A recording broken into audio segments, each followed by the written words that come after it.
For purposes of these proceedings, you will be referred to as nominee. So every member asking questions will address you as nominee, and that's what you are before us. So we'll start in earnest by asking you to tell us your name, your educational background, your work experience, and your key competencies that make you suitable for appointment as Cabinet Secretary.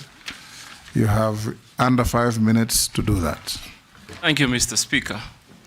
First and foremost, it is indeed a great honor to be in this House. Mr. Speaker, even though I must confess that I was used so much being on the other side when I was a member of Parliament with you in the 10th Parliament. But Mr. Speaker, I want to begin by thanking Allah subhanahu wa ta'ala for the favor upon me. And also thank His Excellency the President, Dr. William Ruto, for nominating me for the position of Cabinet Secretary, Mining, Blue Economy, and Maritime Affairs. Mr. Speaker, my name is Hassan Ali Joho. I was born and raised in Mombasa. I went to Tomboya Primary School in Mombasa, and later Serani Secondary School in Mombasa. So, Mr. Speaker, I have a bit of a different approach on how I want to present my introduction, because I started work and then further education came later. So after I finished secondary school, I ventured into business, entrepreneurship. I set up a clearing and forwarding company in Mombasa, then later diversified to opportunities in fintech, a bit of real estate, and largely logistics. Mr. Speaker, that takes about up to 2004, where I started my grassroots engagement. I ran in a by-election that was not very successful, but taught me many lessons. I became the chairman of LDP in Kisauni constituency. Then in 2006, I embarked on a journey to acquire my first degree. So in 2006, I did a bridging course to enable me to join university teachings. I did a diploma in 2007 and eventually graduated from Kampala University in 2013. Thereafter, Mr. Speaker, I did another degree from Gretsa University. And then I enrolled myself. Where is Gretsa University? Gretsa University is in Thika, in Kiambu County. Thereafter, I enrolled in Harvard Kennedy School of Government for a program known as Public Leadership Credentials, which is basically a pathway to attain mid-career master's degree on public administration. Mr. Speaker, I am the pioneer governor of Mombasa. I got elected in 2013. But before that, I was a member of parliament for Kisauni, the 10th Parliament, where I served in different committees. I served in the Committee of Foreign Relations, Defense and Foreign Relations, which I was the vice chairman, and several others. I served as an assistant minister for transport during the Kibaki administration. I was governor for one term and another.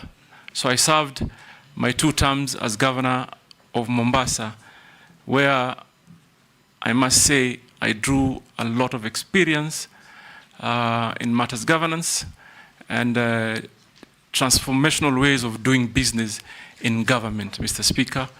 And the record speaks for itself of what I was able to achieve in Mombasa. In matters health, in matters basic infrastructure, in matters early childhood, and obviously lots of social programs that would cushion vulnerable families from the day-to-day challenges of our lives. I thank you, Mr. Speaker. I'll now invite the Deputy Speaker to be the first to ask you a question. And like I said, answers must be concise, precise, and to the point. Honorable Joho, the nominee before us, you're nominated to be the Minister or the Cabinet Secretary for Mining, Blue Economy and Maritime Affairs. And what Kenyans would like to know is that what do you see as the most pressing issues facing the Ministry of Mining, Blue Economy and Maritime Affairs that ought to be addressed immediately? And so if Parliament approves you, how do you plan to tackle the issues, considering the fact that the blue economy, if properly used, has the potential to, it's been said, has the potential to inject up to $4.8 billion into Kenya's economy and create over 50,000 jobs. So let's get your vision of what you do if approved by this House. Thank you. Go ahead. Thank you, Mr. Speaker. Mr. Speaker, I must say that after I was nominated by the President, I took a little bit more time to do some research. And I want to state before this honorable committee how I see mining and blue economy and even maritime affairs. Probably that should be our focus. It actually should be our new economic frontier. Mr. Speaker, I saw, for example, that the mining industry contributes slightly under 1% of our GDP. So that led me to do some quick research that leads me to tell you what I think we should do. Mr. Speaker, we have to find, first of all, ways to generate confidence to investors and the Kenyan people. Mr. Speaker, I want, if you nominate me, if you approve me, I want to be a CS that listens. I want to listen. And I have learned that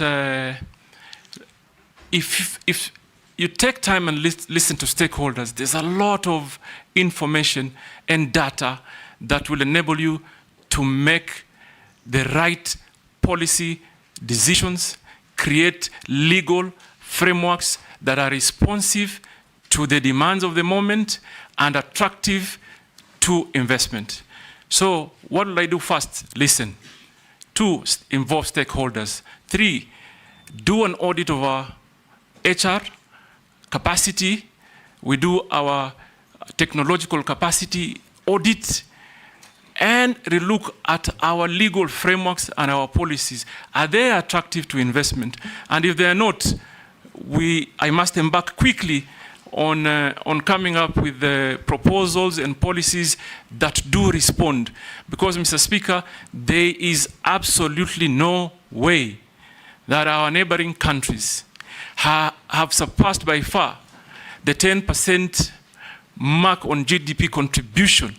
Yet there is a lot of, I want to call it speculation for now, because I don't have the data, neither do I have the real information of the kind of geological minerals that this country have. And I'm looking forward, if I get approved, to get the real data. So there are certain quick things that we must do to ensure that Kenya becomes an attractive point of investment, particularly in the area of mining, blue economy, and maritime affairs, Mr. Speaker. I thank you. Majority Leader. Thank you, Honorable Speaker. CS nominee, let me begin by asking from your academic credentials that clearly looking at them bottom up. And having said how you began your journey for getting your degrees all the way to Harvard Kennedy, it's Kennedy what? Kennedy School of Government. School of Government. What would you tell young Kenyans who may have started off life like you in terms of being able to pursue academic credentials later in life? That would be one. Two, you come from a region where the blue economy, as you say, holds very huge potential to create employment. And I'm sure probably from your research you may have known that there have been efforts by the government since 2015, 2016 to try and get Kenyans to work in the Caribbean, but have had problems accessing visas to travel through the US. What will you do as Cabinet Secretary to ensure, one, that we are able to train as many young people to work in the maritime industry, because there is a very huge potential, as you say, to create jobs in that industry. What will you do to help Kenyans, one, train, two, access jobs even outside the country? The other question would relate to the mining docket. There is a lot of unregulated and unlicensed and what would be tantamount to illegal mining around the country. What will you do as CS to ensure, one, that any player who is in the mining industry in Kenya is licensed and regulated? And that also involves things like quarries. You've seen the recent cases in Nairobi, in quarry here in Embakasi, where abandoned quarries are left unfilled. They have now become graveyards for criminals. They are dump sites. What will you do to make sure that anybody who is involved, even in quarrying, is one, taking care of the environment, especially in getting to refill many of these quarries, and that industry is well regulated and anybody and everybody engaged in it is licensed? Nominee.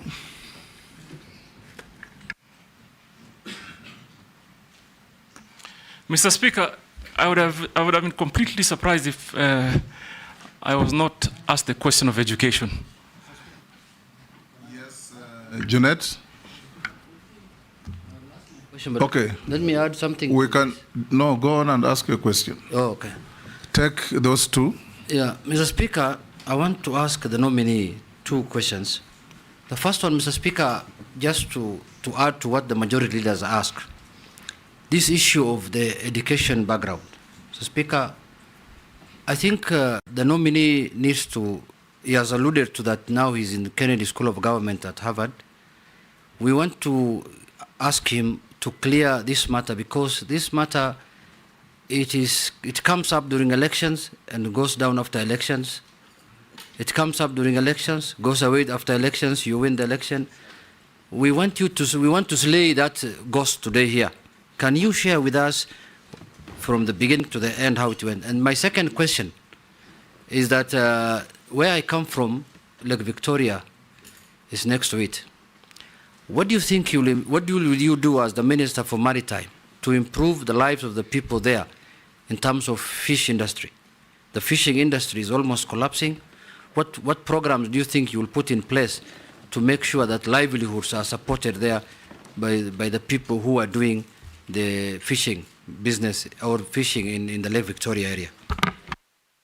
Chair, maybe since he had begun answering that one on academic credentials, besides what you would say CS nominee to young Kenyans, and from what Junet is saying, it's clear that many people who serve in public office suffer certain prejudices from Kenyans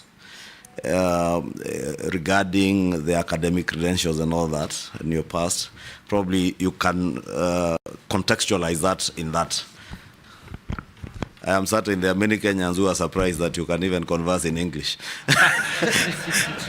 There are many who are asking how you would be able to be vetted. I understand. You cannot converse in English. I understand, Mr. Speaker, and I must first of all say it is almost normal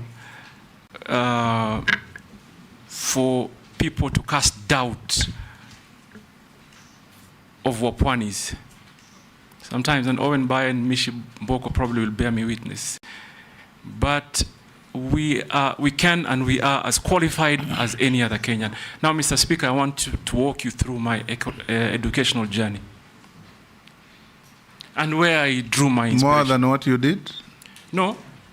To respond to the question, I want to walk you through how I achieved what I achieved and I'll continue to achieve. With brevity. Without a doubt. Mr. Speaker, first of all, I want to mention that I drew my inspiration from one Professor Ali Mazrui. Professor Ali Mazrui did not succeed in his Cambridge examination to be admitted in the university to attain his first degree. That aside, Mr. Speaker, I want to mention to this House. Ali Mazrui is one of the most renowned scholar and admirable scholars. We love him. He's one of our own from the coastal region. He's not just the coastals. I love him even more. I named one of my kids. You must. I named one of my brothers Mazrui. Mr. Speaker, there is absolutely no way you cannot love Ali Mazrui, given his contribution to basically the general well-being of our society. But Mr. Speaker, this is the point. I want Kenyans to know that historical struggles are real. Are real. Someone should never imagine for a minute that if they come from places or spaces of comfort, that there may be a level playing field for everyone. Some of us come from very poor background. Mr. Speaker, if you look at my CV, you will see I actually had to take a break for 1 year, transiting from primary into secondary. Why did I do that? Because simply my parents couldn't afford school fees. I was not living in an environment that allowed me that opportunity to be able to quickly prosper in matters of education. That is why, Mr. Speaker, I can tell this committee today, and I want many Kenyans to listen to me. Do not ever imagine your hope dies by your previous struggles. We suffered. But what gives me pride is that we could turn that around. I actually turned it around. When I found the slightest opportunity for self-improvement, which I believe is a continual process, I grabbed it. And I'm glad to the laws of the country, laws of the land, there are processes that allows someone to improve and progress in matters of education. So yes, I did not do well in my secondary school. I got a D-, no doubt. But Mr. Speaker, I turned that around. Today, as I sit here, I hold 2 degrees that are before you. Mr. Speaker, I am on my pathway to attain a master's degree from the most prestigious university in the world. And that is achieved by determination. Mr. Speaker, I want to tell Junet, Honorable Junet, that first let me begin by telling Honorable Kimani Ichung'wah. Kimani Ichung'wah, I contributed to my own school fees in secondary school. I had an understanding at that time with my principal that he released me earlier than any other student because I needed to go work. And I did. And I contributed. At that point, what was my priority? To conclude KCSE. And I knew deep in my mind that I will always in my life have a chance to further pursue and acquire more knowledge. And like I said, I would have been very surprised if this question did not come up, because it comes up every time there's an opportunity for me to do something. Every time. It started when I was running for MP. It started when I was running for MP in 2007. Big conversation. And that time they even actually said that my nursery certification was fake, my kindergarten. But we succeeded. When I was running for governor, Mr. Speaker, and I'm saying this so that I hope we can bring this to a permanent closure. When I was running for governor in 2013, it also became one of the biggest campaign issues. I know there were even attempts to bribe some people in the institutions that I was with. Somebody once told me, someone came to me and told me, Bana, we've been told to suspend your degree, to purport we're undertaking some investigation, just to not to allow me to meet the required timeline to submit my papers. But we overcame that and moved on. Then, Mr. Speaker, you also will remember, because it is a matter of public knowledge, the administration of President Uhuru Kenyatta, particularly the first term, had quite some issues with me. So again, there were those who felt that they may have an opportunity now to permanently remove me from the political equation by dealing with my education credentials. So, Mr. Speaker, I report before this House, there is no government institution, be it Higher Learning Commission, DCI, EACC, even a judicial process that has not investigated my credentials. And I commit before this House. In fact, they should be looking at this space. Probably if we succeed, if you nominate me, and we do well, if I'm approved, the next vetting, you should see a PhD, Mr. Speaker. I'm telling you, watch this space. If I come back here, if God wills, you approve me, we do some real work, better the lives of the Kenyan people, you'll call me Dr. Hassan at Joho, the next one, sir. Mr. Speaker, on the other matters. Hold that. What was the outcome of the judicial challenge on your papers? Mr. Speaker, they lost. And I actually know who sponsored the process, but they lost. You cannot take what is rightfully mine. It's as simple as that. Go on and answer the other questions. So they lost. And I know, unfortunately, there's an old man there in Mombasa, an 82-old man, who keeps sponsoring people to pursue the, and I'm sure probably... Focus on your suitability. Mr. Speaker, yes. I want to answer the question by Honorable Kimani Ichung'wah on the blue economy. And I want to combine it with maritime affairs. And I like the fact that you particularly picked on the job opportunities. Mr. Speaker, this ministry is a wealth creation ministry. This ministry is a great employment creation ministry. Now, just to give you some statistics, today, the global demand on seafarers is almost at 1.9 million. We in Kenya are contributing barely 0.2%. So out of, basically what I'm saying is out of the 1.9 million, we have just about 4,000 Kenyans that are getting into the industry by way of employment. Now, what are we going to do to change that? Number one, we must redesign our training program to fit into the demand of that opportunity. And I know there's quite some work that was done previously and continues to be done. but we may need to have a conversation.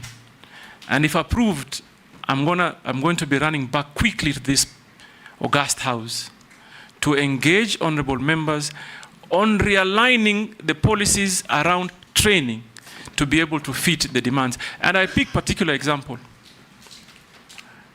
If you train someone to board a vessel, how you earn or how you get opportunity to be employed is almost similar to that of a pilot. So even as we see today, we have probably a good standard of training issued or undertaken at the Bandari Maritime Academy. But Mr. Speaker, everybody that graduates from Bandari Academy does not automatically qualify to get a job because they don't have something called sea time. They don't have sea time. They have no avenues to get sea time. So that for me is a matter of urgent intervention to ensure we combine our training with sea time, even if it's just basic. Nobody will employ you if you have never been on board a sea. So that is one area of policy realignment that I'm going to have to engage this Honorable House. The other important area, Mr. Speaker, if you look at the statistics today, countries like Liberia are carrying 100 or plus more folds of their flag in vessels. We in Kenya, we're just about 5. From what I've heard from private sector, I've engaged the shipping industry, and I have been told, Mr. Speaker, the vessels that are carrying our flag are just about 5. What this therefore means is that our young people cannot get an opportunity because there is no level playing field. What do we need to do? To look at the policies. What is Liberia doing that is right that we can't do? What is it? Because we have so many vessels calling into our ships. What a local flag means, Your Excellency, is that the revenues generated, first of all, from the vessel will land in Kenya. Priority in terms of job opportunities will be for Kenyans. And opportunities to even design some internship program for attaining sea time. It is easier to take to Kenyan companies, and I'm going to do that. I think, Mr. Speaker, and I'm clear about it. Let me say I'm clear about it. If you approve my nomination, I will hit the ground running. It certainly shall not be business as usual. It will not, because I see.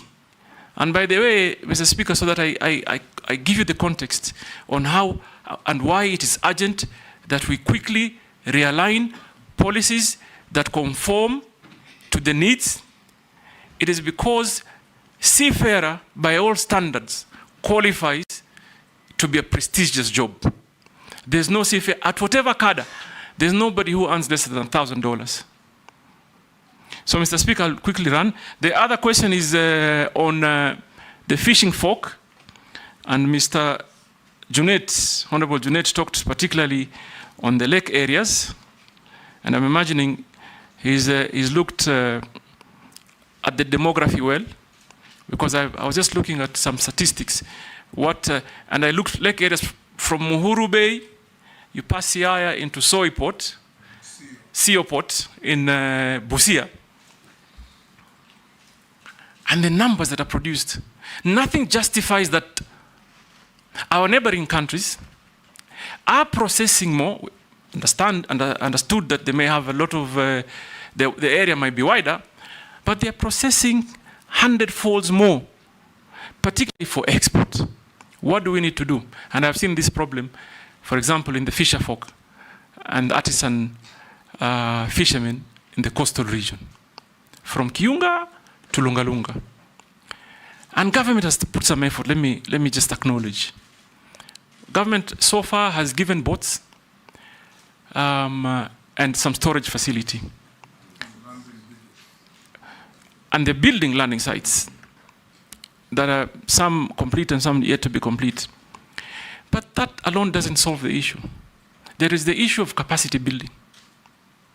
These fisher folks, these artisan fishermen and women should be trained. Should be trained in how many fronts? One, processing, basic business skills,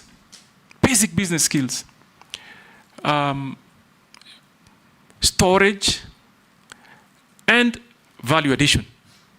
Mr. Speaker, growing up in Mombasa, I used to see a company that used to be called Wananchi Marine.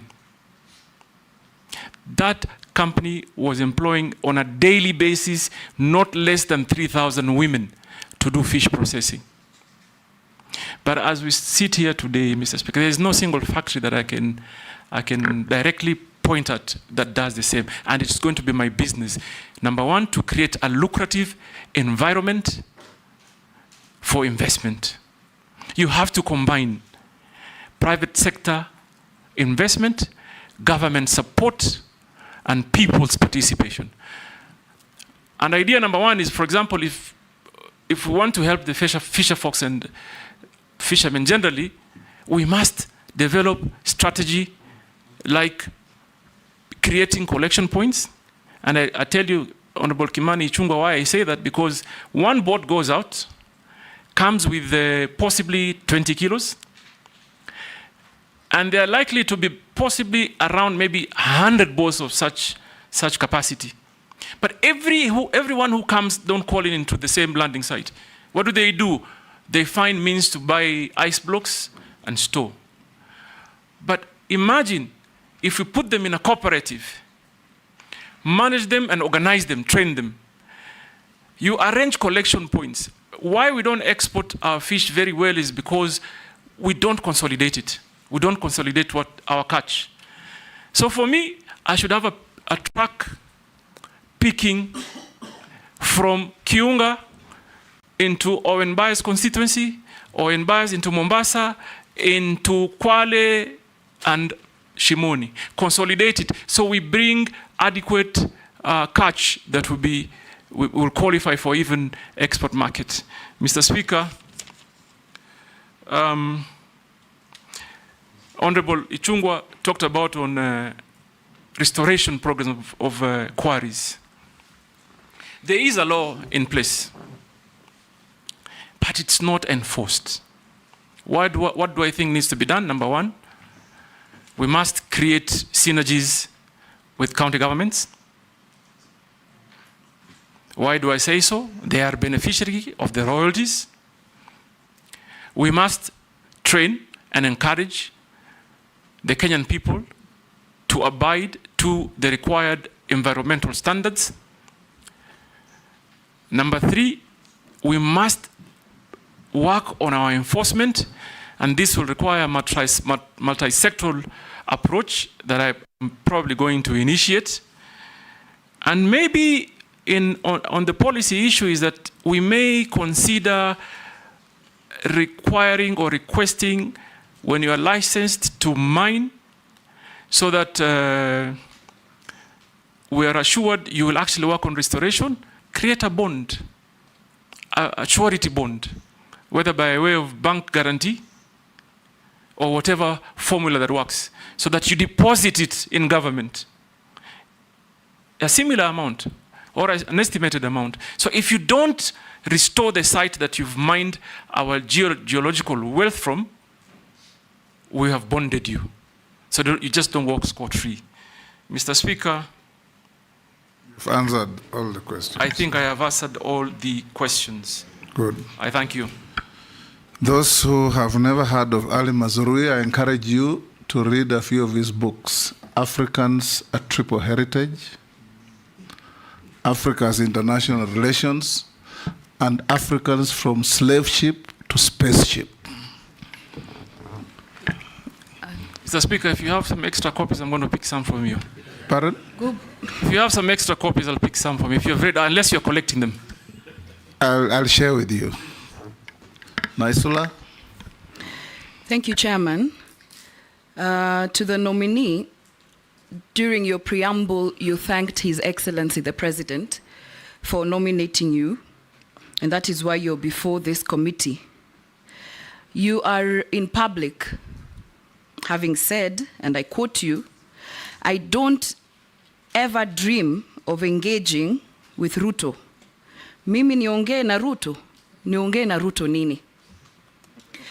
I want to put it to you that if this committee nominates you and the National Assembly approves you, you'll be sitting in a cabinet where His Excellency the President will be chairing. I would like to know whether mutaongea nini kwa hiyo cabinet. But that's beside the point. I want to get to the real issues. But that's also a very valid question, because it will be important to know how you will engage as the minister, if approved, cabinet secretary, and with His Excellency the President. Now, there is tax exemption on exploration and accumulation of exploration expenses for offset against income upon full commercialization. What I would like to know is, do you think exemption should be tied to certain activities and for certain duration of time? There are people who are exploring in this country in perpetuity for 30, 40 years, just so that there is tax exempt. And I suspect they've actually explored, and they've gotten the gemstones or whatever they're exploring, but because of the exempt, they continue to say they're exploring. To my last question, the Mining Act prohibits civil servants from dealing with minerals. According to Article 81 of the Mining Act, no person, whether civil or military, and serving in government is allowed to directly or indirectly acquire or hold any right or interest under any prospecting right. Despite this provision, high-ranking government officials, public officers, state officers, and civil servants are involved in mining. And I'm sure some of them have started looking for you since you were nominated. What mechanisms and plans will you put in place to ensure that revenues from gemstone mining do not end up in the pockets of cartels without disclosure? Actually, I thought cartels are only in agriculture, health. I've come to realize during this appointments committee, cartels are everywhere, including mining. And how do you intend to protect and shield communities from unscrupulous miners and cartels? Nelson Koech. Mine also was a quick one too, on the same gemstone. Late last year, the president had this launched, it's called a Voi Gemstone Value Addition Center. It is ill-equipped, nominee. I don't know what you will do to make sure that there is value for money, and the small-scale miners are also able to be able to sell their mines in Voi Additional Center, Gemstone Additional Center. Number two is the mining law sets up several mechanisms which Kenyans can enjoy direct benefits from minerals. That is, for every sale of mineral, proportion of value of mineral is paid to the government as royalty, which is shared between national and county government and mining communities in the ratio of 70, 20 to 10, respectively. How then will you do differently to ensure the same is adhered to mining communities and county benefits? Nominee.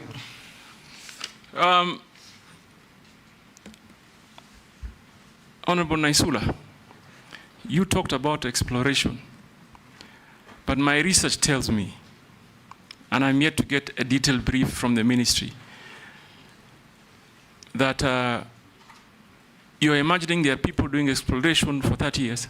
There are people doing prospecting for 40 years. How that makes sense, I have no idea.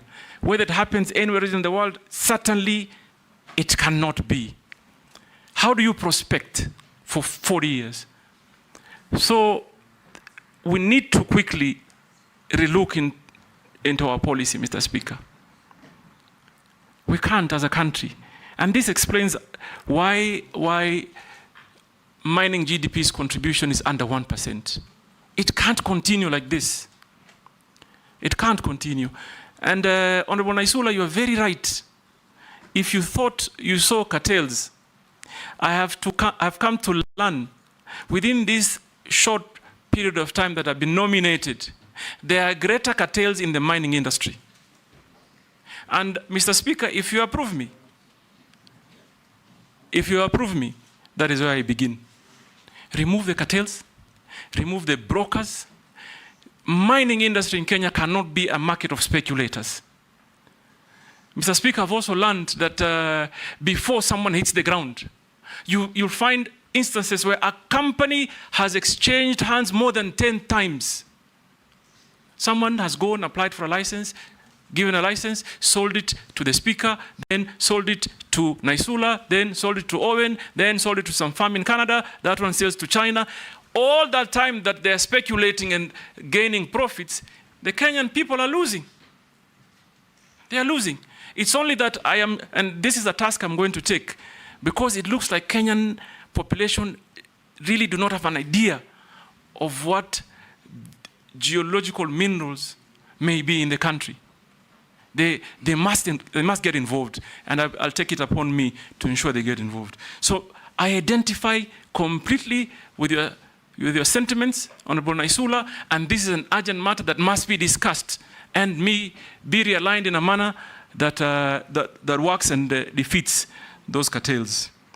Mr. Speaker, Mr. Speaker, Honorable Naisula told me nitaongea na. You don't have to answer that. Only fools don't change their minds. I was going to say it in Kiswahili. Go on and answer the other question. Wapumbavu tu ndo wabadilishe There is mawazo. a question on communities. On Yeah, I'm coming to that. Yes. Number one, I've already picked an issue on, for example, timely disbursement of royalties. Mr. Speaker, I was talking to some people from Taita Taveta County, some community, who told me they have not received their share of royalties on a certain mine for the last 7 years.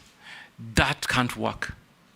What we need to quickly do is to ensure we create systems that function. And number one priority is that the Kenyan people primarily should be priority in terms of receiving their royalties and benefits. Mr. Speaker, we also have to have a conversation. I am looking forward, for example, to quickly engage the counties. The counties, according to the current law, receive a good chunk of royalties.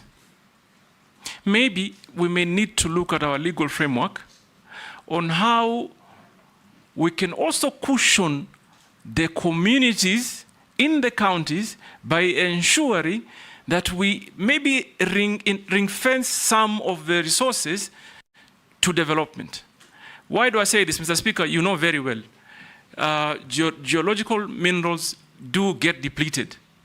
There are generations that will come many, many years after us, and this country must have something to show.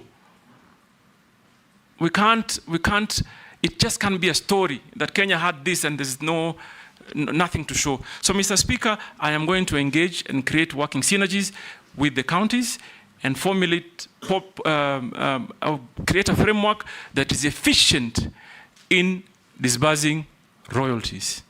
And also, if I go a step further, these communities must be organized. We must organize them. We must encourage them to get into cooperatives. We must encourage them in some instances. And I like that question because it gives me an opportunity to address something that we call back home as ancestral interests. Many of our populations, and it's not only in the coastal region, as quotas, Mr. Speaker. I saw that during the SGR. When they were constructing the SGR, Mr. Speaker, many people were compensated, but the title holders and the residents of certain areas were completely ignored. So there are certain regulations or laws that we must, and I'd be happy to come and engage the community to see how we can improve on them. Mr. Speaker, on Honorable Koech, I haven't seen the Gemstone Center at Voi, but I'm looking forward to see it. But what I think the mining industry needs to do is to focus on private sector investment. Government should not be in the business of competing with its citizens. So there has to be concerted effort and specific focus to encourage private sector investment. Why do I say so, Honorable Koich? Because they will meet the global standards. I am not sure whether the Jameson Center in Voi is properly equipped to test and process what they get. That is an urgent business for me. And I'm going to look into it as soon as I have an opportunity of possibly if this honorable committee approves me. So that we even are able to test, identify what minerals should be allowed for export, what should be kept home for value addition, and what should be put in the market and what values. And I have seen it. I've seen people from Voi coming into Mombasa with a small packet of many, many gemstones and almost sell them at wholesale price.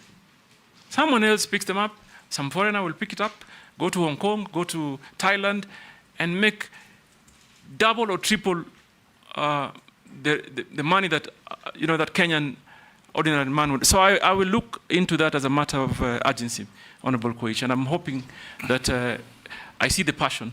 We'll work together. Posing, then Gikaria, then Emase. In that order. Take those three. Thank you, Honorable Speaker. Honorable Joe, I hear you talk about policies and systems. Should you get the favor of the House, my proposal will be concentrated on the actions. If you live in these policies and systems, you will leave that office with systems and policies, having not even approved. So that's my advice. But my question is, the governors who have been ministers, Honorable Joe, have not gotten a good rating from where I sit. They have been accused of being desk ministers, governors, former governors. I don't know whether they got a lot of comfort when they were governors or they became two bosses when they were governors, and therefore they are not actually seen in the field. What will you convince this committee to believe in you? And particularly, I think I like the word you said, that what we lack is confidence. I think it's true, because I come from a mineral county, which is West Pokot. Confidence of investors coming to invest, and also confidence of the people accepting investors. What will you convince this committee, Honorable Joho, that you will be in these mineral counties in building confidence, and for both sides, the investors or you will go to Mombasa, because now blue economy in Mombasa, will you also be in mineral counties to build confidence? Thank you, Speaker. Can I? Three. Ikaria, Thank you. just record and answer them quickly in the order they came. Ikaria, go ahead. Thank you, Chairman. Switch off your mic. Thank you. Thank you, Chairman. I think the exploration is something that the nominee has said he's going to look into, and I'm saying this in relation to the corporation, the National Mining Corporation, which is a corporation of government, which is in exploration and does nothing other than just getting salaries and doing nothing in exploration. As we look at, I was trying to look at the law as to whether we have timelines for exploration. I remember in the Energy Act, we have 2 years for exploration. After that, your license expires. The other bit that also needs, you need to look at is the Mineral Rights Board, the licensing board that gives. There is a lot of bureaucracy in terms of giving licenses on time. It's like they don't have a service charter for if you apply today, by what time should you be able to get your license. But the most important thing is, let me talk about the artisanal miners. Honorable nominee, artisanal miner is a big area of employment. And of course, we know there is a cooperative that has come in place. But again, the licensing of these cooperatives and artisanal miners has become an issue with the Mineral Rights Board. So what are you going to do to help our young men and people who work in doing artisanal mining across the country, who do the illegal mining per se in quotes, but who have been applying through cooperatives, and then it takes forever for them to be able, and getting very, very bad prices or bad for the product that they get from the mines. Thank you, Honorable Chairman. Mary Massey. Thank you, Speaker. Nominee, my first one's a comment. It's good that you mentioned about redesigning our training programs. Through you, Speaker, recently the Maritime Authority advertised for jobs for Kenyans to work in the vessels. And the requirement was just basically training in hospitality, front office, and a foreign language, which is German. But I put it to you, they could hardly raise the numbers that were needed. So seriously, it is an area of concern because we are losing out on opportunities as Kenyans, yet we're talking about unemployment. So, Honorable Nominee, if approved, I think that is one of the areas you need to seriously focus on to ensure that we're training in all disciplines related to maritime so that we can benefit from the opportunities. So my question is, and this is from a Kenyan, in 2010, the then Internal Security Minister, the late Honorable George Saitoti, tabled a list in Parliament containing 4 members of Parliament, including yourself as a suspected drug trafficker. The US Embassy also stated that Kenya anti-narcotic unit suspected that you were involved in narcotic trade. Are you aware of these grave allegations and the effects of drug addiction in our nation? If so, kindly shed some light on that. Thank you. Answer those 3. Honorable Kosing, my record speaks for itself. I was not in any way a desk governor. I am a ground person. I am a ground person. That is why I left Mombasa County with the best cardiac center in the country and possibly in the continent. I left Mombasa County with state-of-the-art cancer treatment center. I left the county with a lot of social development programs that are on record. So I'm just picking a few. Mr. Speaker, today if I have a cardiac issue, I want to tell you, and I will encourage all of you and those that have visited Mombasa, if you have a cardiac issue, Coast General is your place. Because they have the state-of-the-art cath lab with well-trained doctors that constantly do open heart surgeries, fix cardiac issues quickly, and that was my leadership. So I provide leadership, and I will.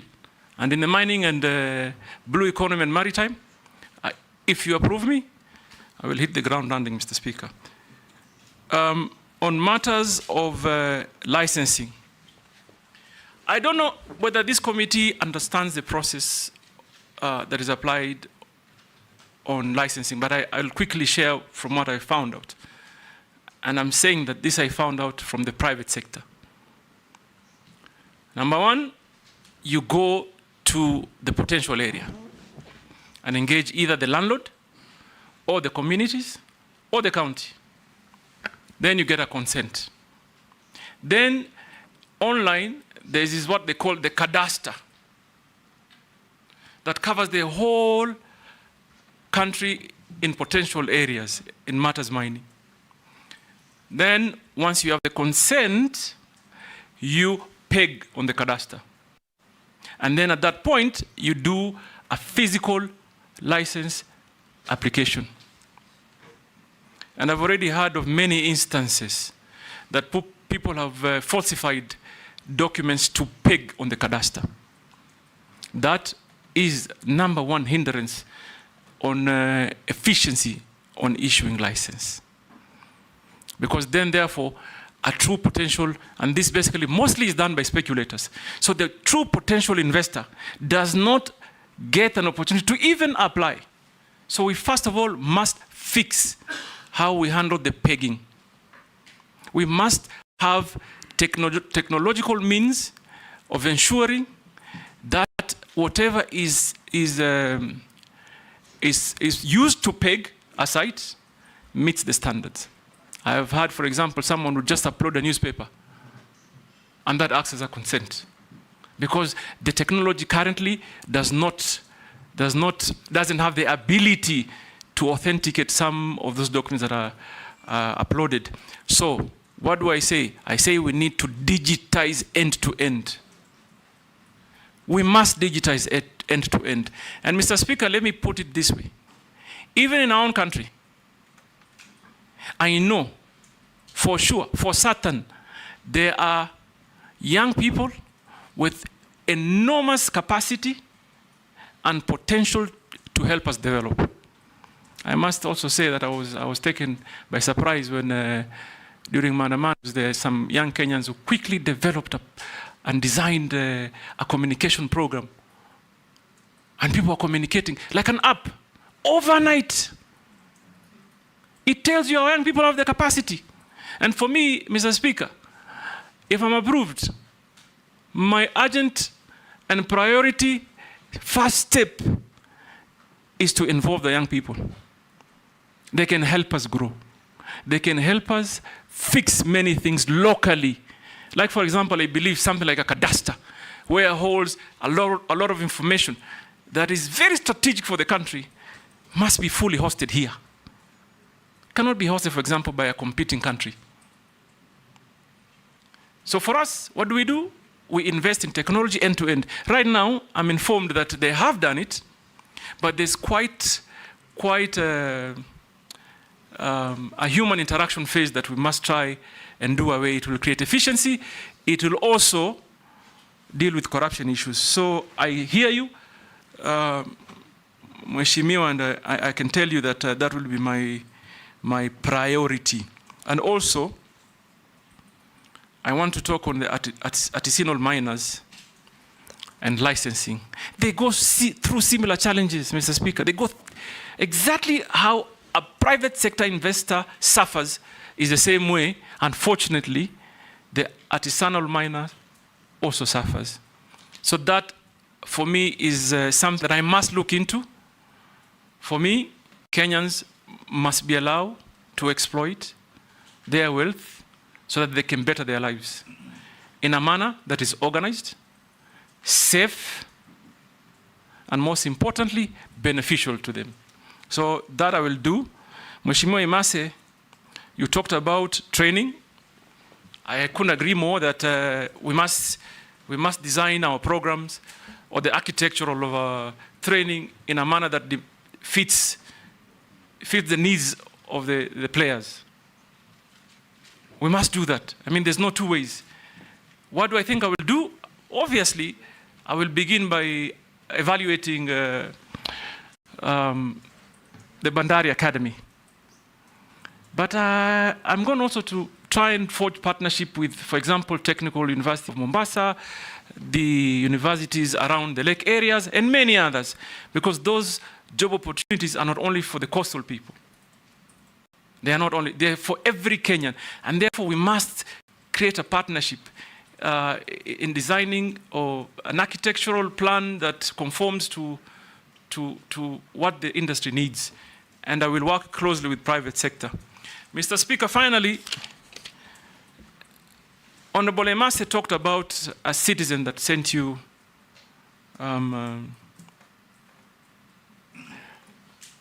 SMS. A question on SMS. On the drug baron issue. You know, the irony for me is that when you want to pick records selectively, that is what challenges me. The quagmire for me is I don't understand if you come and table a report. Obviously, there must be some subsequent actions. And I want to also, this is one matter that I really hope we can put to permanent closure, Mr. Speaker. When I was campaigning in 2013, in Mombasa, there were billboards put up. Don't vote the baron, vote change. Mr. Speaker, let me begin with that report. Yes, Saitoti tabled the report on a dossier that he was given, that was passed to him through the American embassy. What normally happens is that when you table or pass a dossier, it is investigated, I believe. It is worked on. So that happened. The late Honorable Saitoti, may the Almighty rest his soul in eternal peace, came back to Parliament with a report. He came back to Parliament and tabled a report of investigation and the outcome. And it was a multi-agency, almost international investigation that clearly stated, and I'm going to only speak for myself, that no iota of evidence was found against me. Mr. Speaker, let me put it this way. I'm not a fool. I come from a family that is blessed with businesses. And I'm thankful to Almighty for what I have. So number one, that investigation was concluded. Number two, Honorable Emasi, first term as governor, I was the greatest critic of the Jubilee administration. Had lots of personal altercation. They came after me in businesses, in many fronts. Don't you think for a minute, if I was involved in any illegal activity, I would have survived that regime? They would quickly have used it to, like they say, I remember, I'm sorry, Mr. Speaker, just indulge me a minute. I remember at that time, the president came to Mombasa and said, "Tutamalizana na huyu." They would have used it. So please, Kenyans, I want to assure you here today that I do clean business. Visible, that can be audited, can be seen, physical, and therefore, please, Mr. Speaker, if anybody talks about a report that was tabled on the dossier, also talk about the report that came after that, that cleared us. And I am particularly interested because first point on for me to call and try and interest investors to come, I am planning to go to the United States. They are known for big investments in mining, and it is my plan to go and engage them, interest companies from the United States. The same Americans gave you a visa to accompany me as foreign minister to the US. Exactly, Mr. Speaker, just after that. In fact, just after the I went. Immediately after that. And I've been to America many times, and I intend to continue to go to America, because America really, Mr. Speaker, I think we're going to be looking that way to get investors to come and invest, particularly in the areas of mining. So, Mr. Speaker, that matter, again, I hope it comes to permanent closure. Because it's all like education, it comes up only when they're seeing an opportunity. But don't be pigeonholed to America. There are even bigger mining countries like Australia. In Canada, Australia. Others, yes. And even here, by the way, Next, Mr. Speaker, I don't know whether you know, I've just found out, in fact, just yesterday, that Kenyans have invested heavily in mining in Tanzania. So even here, we have them. Are you talking about me? Daud Morogara, order nominee, no altercations with members. Daud Morogara, then Owen, in that order. Thank you, Mr. Speaker, sir. To the nominee, Honorable Joho, what you have said about cadastral and all that, your predecessor, when he was there, Honorable Vuria, when he came for vetting in 2022, he talked about the NIS doing prospecting for all the minerals in the country. And there are minerals in Meru County, by the way, in Beo. But unfortunately, even by the time he left, he never visited Meru. So my first question to you would be, like what Honorable Posing has said, you may be a desk CS if you are approved. What will happen, I hope, because you know Meru is cold, and Mombasa is hot, and you're used to the hot weather, you may feel very cold in Meru. And the same thing, on the same, there has been exploration of copper and gold in Meru. But unfortunately, the company which was prospecting, a Kenyan company, Goita Mining Limited, has been bought out by Avira Resources Limited of Australia. So my question would be, do you think that we as Kenyans will benefit, or will the benefit be for outsiders who come prospecting in Kenya and taking away everything what is there? The second question, because that was one question, Mr. Speaker, there is a question from one of our viewers, and he says, the Auditor General, that is now for the time you were as a governor in Mombasa, that there is an Auditor General report about garbage, a 1 billion shilling garbage tender, which was given to some of your relatives in Mombasa. And there is even talk that it is not Ali Hassan or Hassan Ali Joho who handled Mombasa County. It was a relative of his. I would not mention him for, it would not be right, but it was not you who were running. You were running the political part. The other part was being run by somebody else. Can you confirm or deny? Thank you. Thank you, Mr. Speaker. Nominating, make a distinction between Meru and Tharaka Nithi. He's been talking about Meru. If I'm to say anything, it will be on Tharaka Nithi. The two are separate and distinct. You are actually vetting the nominee on behalf of the people of Kenya. No. Not your constituencies, not your counties. Mr. Speaker, sir, we have questions to ask. Ask and the question, we have to draw that distinction. but avoid the temptation to appear that you are vetting nominees on behalf of your constituencies or your counties. I agree, Mr. Speaker. But, Mr. Speaker, some questions are relevant. We have to draw. Sir, I'm not curtailing you at all. Go on and ask. Thank you very much for the distinction.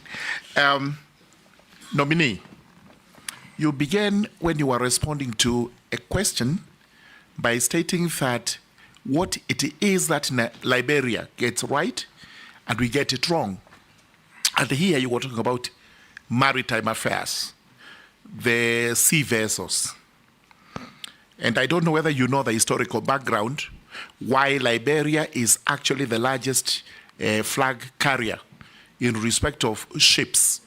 And that also goes with, it has the highest number of shipwrecks in the high seas, purely because most of those ships are condemned in their countries, and this is the reason why they find solace in going to Liberia to get national flag. So I do not know whether you wish Kenya also to take that route and emulate that. You respond. Number two, a question from a viewer who wants to know really whether the nominee is familiar with the minerals found in the country and where those minerals are to be found, including my own county, Tharaka Nithi, and my constituency, Tharaka. Then the third one is on fisheries. We have what are known as Kenya Marine and Fisheries Research Institutes spread across the country. Some of them are stored. They started building, but halfway they collapsed. If you are approved by this House, nominee, do you confirm that you would embrace the policy of completing those institutes, because some of them are actually meant for marine research in the hinterland? Thank you. Thank you, George. Don't feel like I curtailed you. I was just giving direction to everybody. Owen? Thank you very much, Honorable Speaker. Honorable Speaker, I would like to request the following information from our nominee one. Listening to you, Honorable Ali Hassan Joho, you come through as a hustler that has come from the bottom up, bottom there, coming up through many struggles.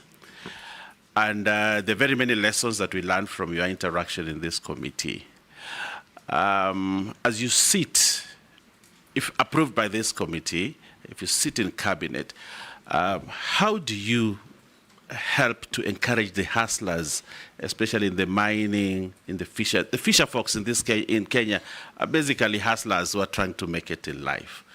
Probably you are a good example of that. How do you intend to really bring in that to cabinet and assist the cabinet really to help the hustlers in this country who seem to have given up? Secondly, how do you use your experience in business? I can see you have good credentials in business and you've come up as a businessman. How do you intend to bring in those credentials in your business field and your experience also as governor who chaired a cabinet at the county level to assist the cabinet to really meet the aspirations of the young people who are actually hustlers, who seem to be giving up, the Gen Zs who seem to be giving up in life? How do you intend to bring that experience to help Kenyans?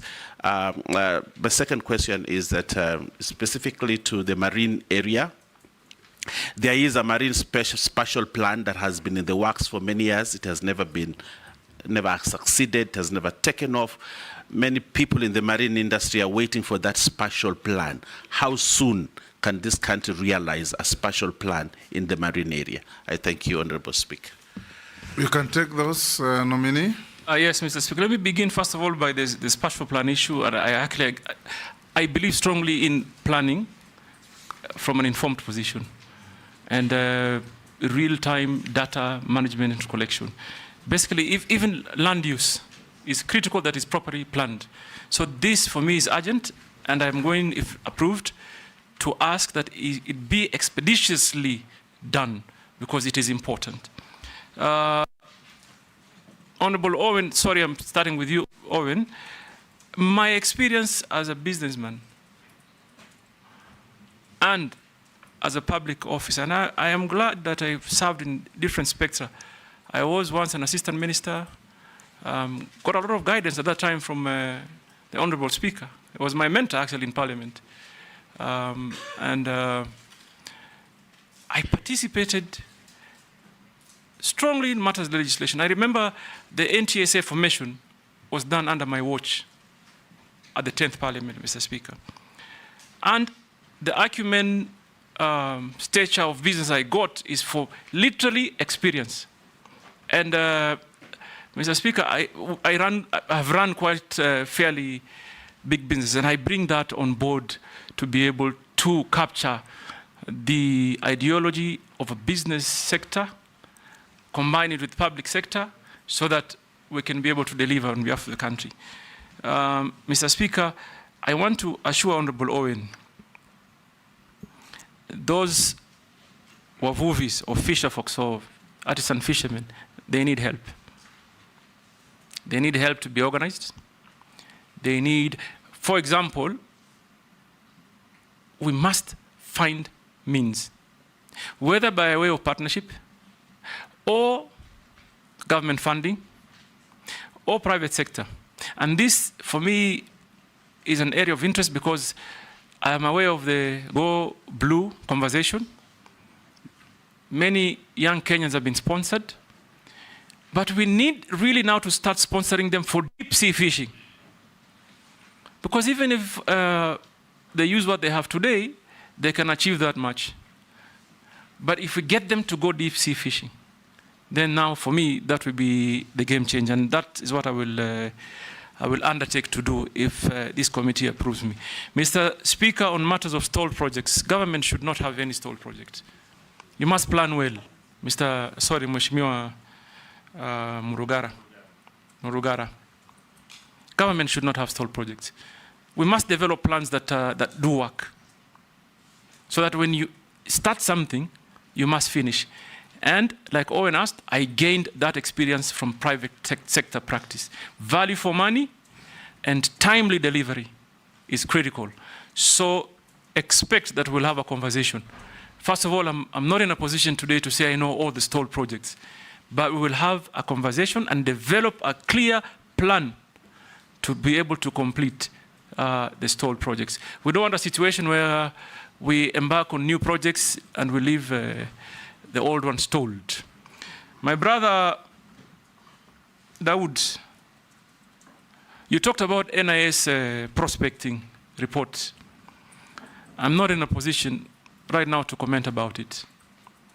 But I have an issue on communication that must improve. And I would urge even my colleagues in other ministries that ministries must help the president to communicate to Kenyans. If we had a clear communication plan, you probably wouldn't need this opportunity to ask, what do we have in the country? So I will go to the ministry if approved, learn what they have, and I promise I will communicate to the Kenyan public of what they have. Mr. Speaker, Honorable Dawood asked on exploration of gold and copper in Meru, and the fact that the miners or the mining company exchange hands. I think the fact that companies do exchange hands doesn't mean the law on royalties change. It should remain. And they should continue to pay royalties, both to the communities, county government, and national government. So I doubt if the government will lose. The only thing that I am concerned about, and I think we collectively should, is the testing of minerals. Whether we have that capacity in the country. Because I'm told, I took some time and called some minister friend I have in another country that's very successful in mining. I'm told in instances where you mine copper, you are very likely to get good deposits of gold. But what the miners do is that they only report copper. So therefore, we urgently need to enhance our testing capacity and ground truthing. And I will happily visit you in Meru, in Tharaka, in Migori. I'll go to Suna. I'll go to Kikuyu. I'll go to Turkana. Turkana has the potential of exporting large quantity of what they call mango tilapia. Huge market for mango tilapia in DRC. I have to go there and see how we can improve on that. I will go to Busia for gold and value addition. I'll go to Kakamega and the larger Western. Everywhere where there's potential for minerals. I will go to ensure, first of all, we involve the communities, we work with the counties, we secure the communities, we engage on matters of environmental impact. So I will be visiting every part of this country, Mr. Dawood, including Tharaka and Meru. And Pokot. And Kosin is a fairly blessed man. I hope he'll host everywhere. And everywhere. Yes. But I want Kosin to undertake that he'll host me when I go there. So prepare some sumptuous cuisine. On the 1 billion tender, I saw it. Mr. Speaker, let me confirm. This is a matter that was audited, dealt with, investigated by the anti-corruption and the DC and everybody, and it was concluded. First and foremost, it has never been 1 billion. The contract, yes, it was a tender advertised. Someone won the bid, not from my family. My family is in the logistics business. They're extremely busy. In fact, sometimes I even struggle to encourage them to help me with social programs under our foundation. They are too busy. They have no time to do government business. And by the way, Mr. Speaker, just to put to the record, my family does not do business with any government entity. We are in logistic business in Tanzania, in Uganda, in South Sudan, in Dubai, and here in Kenya. So please be assured, my family is not in any way involved in that tender. And the actual amount that was being investigated, Mr. Speaker, was just about 200 million, paid to the company that won the bid over a period of 3 years. The way it is portrayed is like I went to the county coffers with a check of 1 billion and gave to my cousin. That is not the case. It was a tender, advertised, someone applied. It's only that I cannot mention the name of the guy who won the tender. But even him, he did bid in that tender for just helping us to achieve certain environmental standards. He was already a big billionaire. So he's such a setup, just and he outbid everybody. So in the period of 3 years, Mr. Dawoodi paid 290 million. And it was investigated and concluded. We also received some memorandum on that. You've answered all the three. Now let's go to Robert Mbui. Mr. Speaker, I haven't answered the issue on Liberia. Okay. And it is very important. Okay. And I want to inform Honorable Murugara that, yes, there may be historical issues. But you know what? You call them abandoned or condemned vessels. I want to enlighten you. I'm actually going to encourage those condemned vessels to come to Kenya for one purpose: destruction. It's a big business opportunity. Honorable Murugara, I don't know whether you are aware. The maritime standards set on the time period a vessel should be sailing is very strict. Where do I see the opportunity? I have seen India is big, Singapore is big on vessel destruction. So I would also encourage private sector here. Let those condemned vessels come, we demolish them, and help our steel industry. It will be a game changer for our steel industry. One, first of all, the owner of the vessels pays to bring the vessel, and they pay for destruction, and we remain with the steel. So it is what we do with it. For me, so Mr. Murugara, I see there a great opportunity that we must engage in. Sumra atafurahi sana. Robert, then Stephen, then Didoras, in that order. Yeah, thank you, Mr. Speaker. I have just a quick comment and then one question. To the nominee, you know, Africa is rich in mineral resources and other raw materials, yet we remain poor in the world of community of nations. And from my research, and Kenya is also very rich in minerals. And like you've said, you know, it contributes very small percentage of our GDP. But despite that, nominee, there are also a lot of billionaires, not very many, but a number of billionaires in Kenya out of this issue of minerals. So maybe you need to help Kenya to be able to achieve its objectives in this industry. But then I have a question, and it's not mine, it's a submission, and that will help us test your integrity. And I've heard you say you want to clear the air on matters out there in public domain. This is a submission that was given to this committee in an affidavit, but did not conform to Section 6/9 of the Public Appointments Parliamentary Approval Act. But we have agreed that it's important that we field these questions for you to clear the air. Now, this is a gentleman who says that as governor of Mombasa County, your administration awarded a tender to construct a county stadium at a cost of taxpayers' money to the tune of 1.8 billion. Now, a report by the Auditor General for the financial year that ended June 2023 showed that the county stadium was yet to be completed, this is many years later, despite the construction beginning in 2018. Now, consequently, the Office of the Auditor General could not ascertain the value for money of the expenditure incurred on the proposed development of the sports complex, and this could therefore risk cost escalation and project termination. Kindly explain the extent of your involvement in the matter and whether the stadium has since been constructed so that you could allay the public. Stephen? Thank you, Mr. Speaker. Welcome, nominee, Governor Hassan Ali Joho, former. Blue economy is 1.5 trillion US dollars globally, whereby it creates more than 30 million jobs.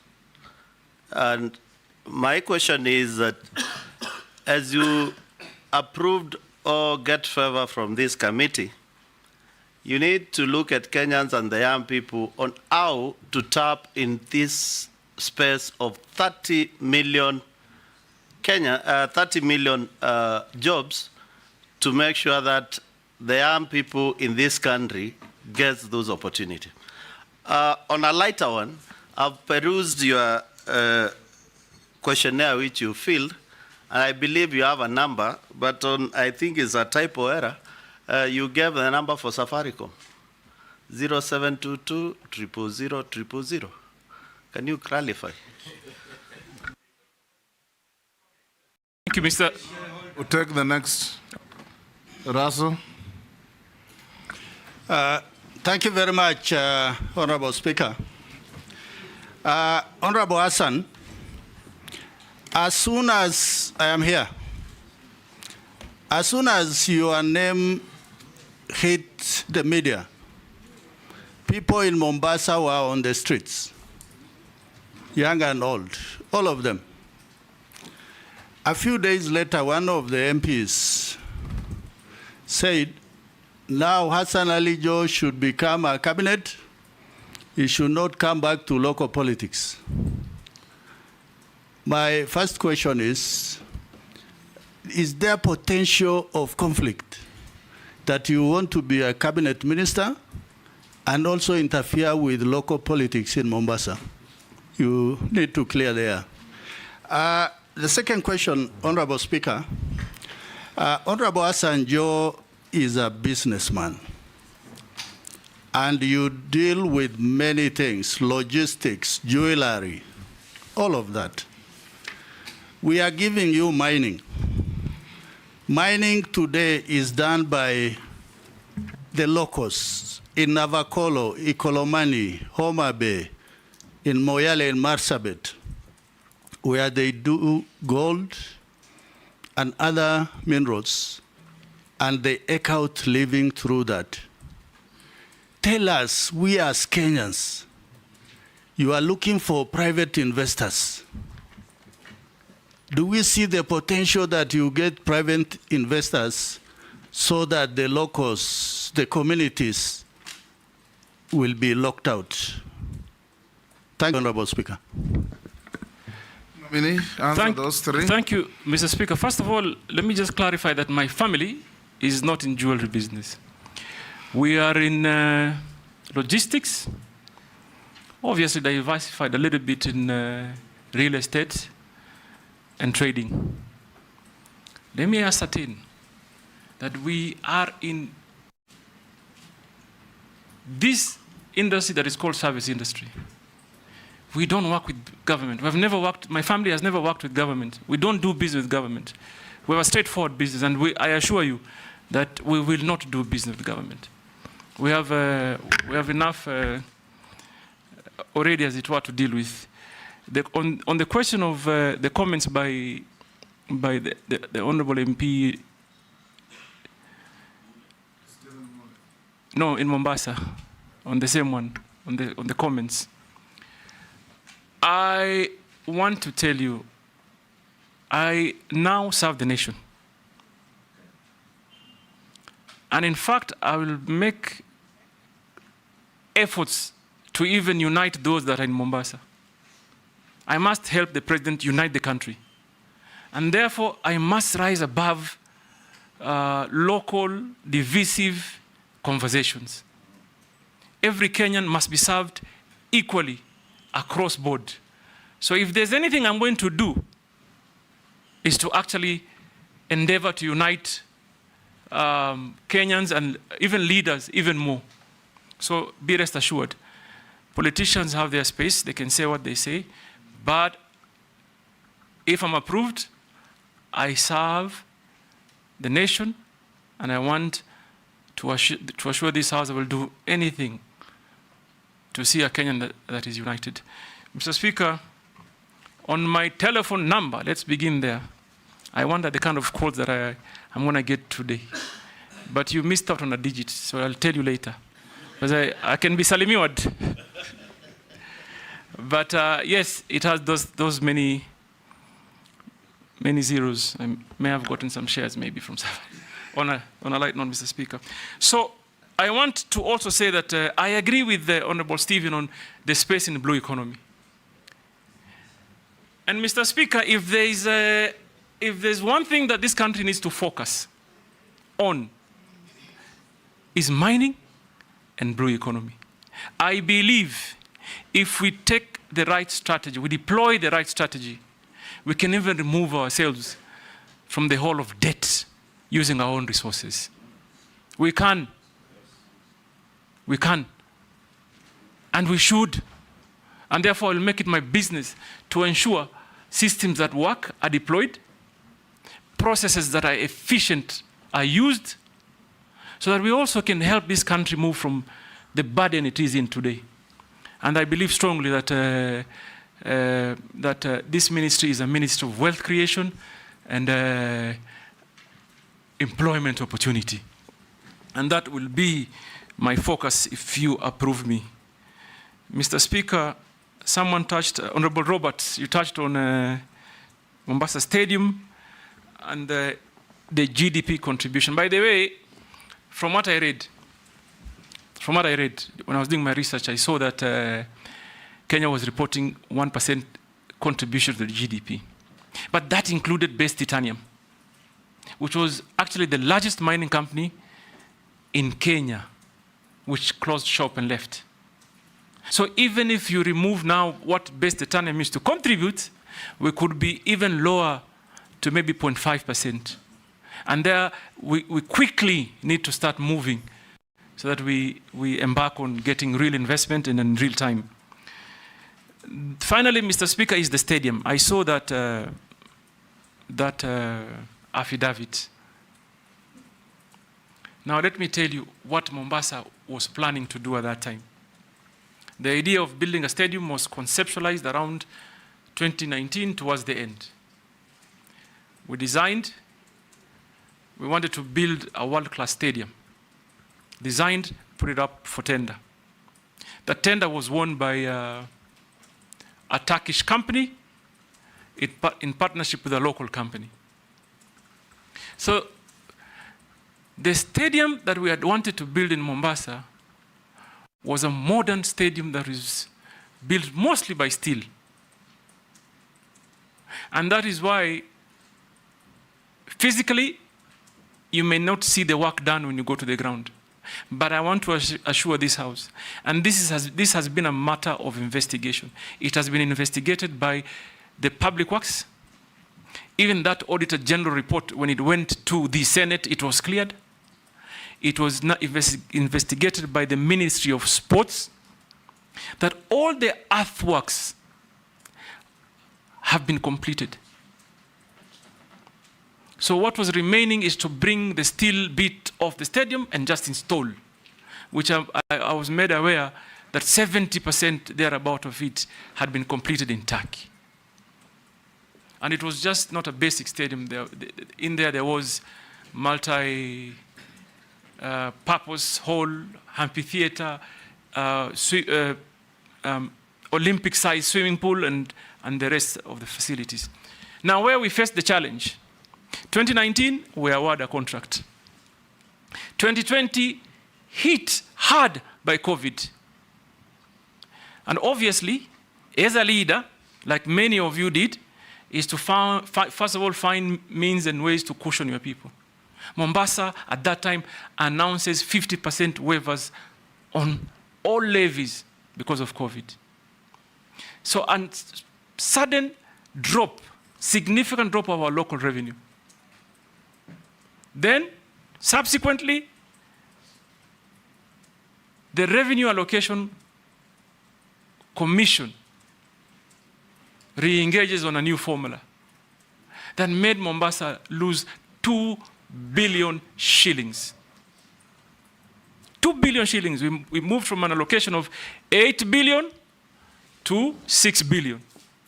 So that completely ruined every single plan we had to complete even that. I even remember I placed a call at that time to the president and informed him that we have awarded a contract that is 1.7 billion.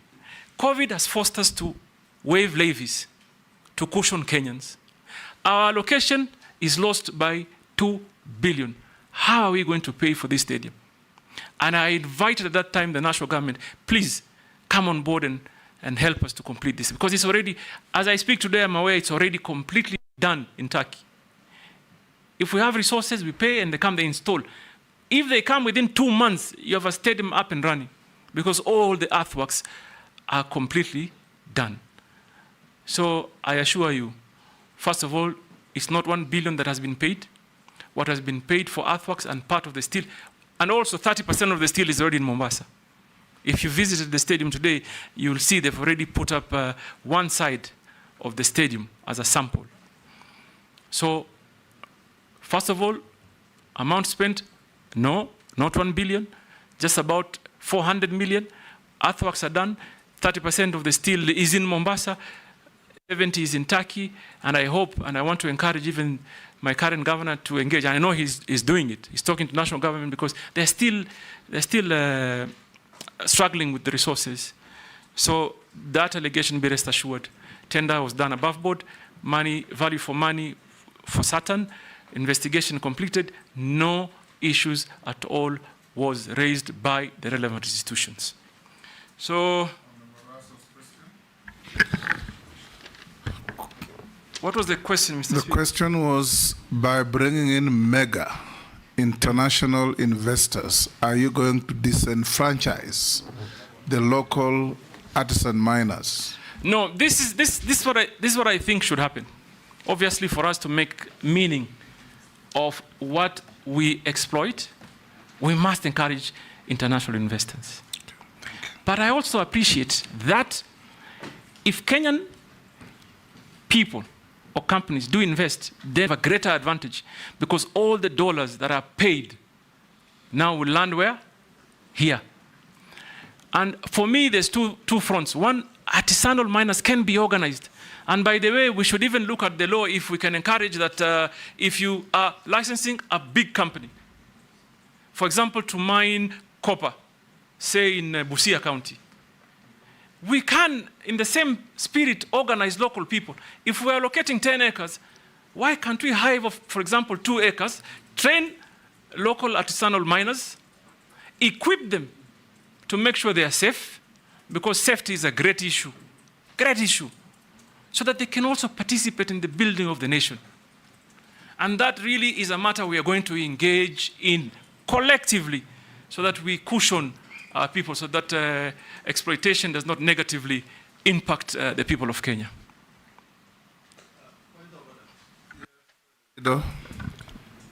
Thank you, Honorable Speaker. Honorable Hassan, what I am saying is by dint of having international conglomerates to do mineral prospecting or excavating mineral, there are those communities, those individuals who are doing the mining, and they can easily be removed by virtue of not having the license, by virtue of environmental impact assessment, safety, excuses that actually locks the locals out. The reassurance I want is locals should not be locked out. Thank you, Honorable Speaker. Mr. Speaker, first of all, I believe in the principle that primarily first beneficiary should be at the center where the local is.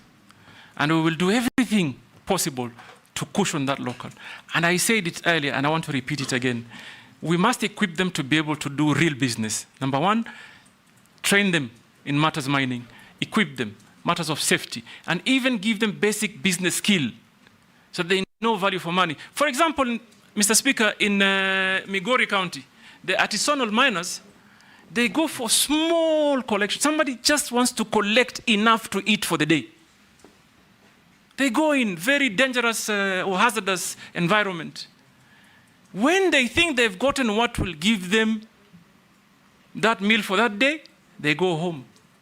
Don't you think there's a need for us as a country to engage them, to tell them if you do it in a much more organized way, you can actually change your life for a long period of time. So, Mr. Speaker, I want to assure the honourable member that...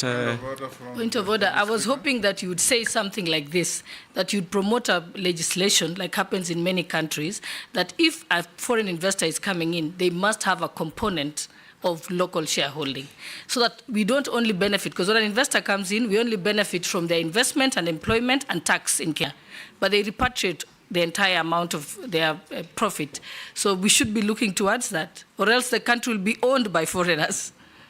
No, without a doubt, and I take your comments very, very seriously, that this requires a very deeper conversation with all of us, and I'm happy to assure you that we'll take it on. Like other countries, like you've rightly said, other countries do. Even though we are a liberal economy, we'll find ways to ensure we cushion the Kenyan population. We have a law on local content, and if you apply and improve it, if an Australian or French company comes to mine here and they make $1 billion profit in a year, that is money out of our economy.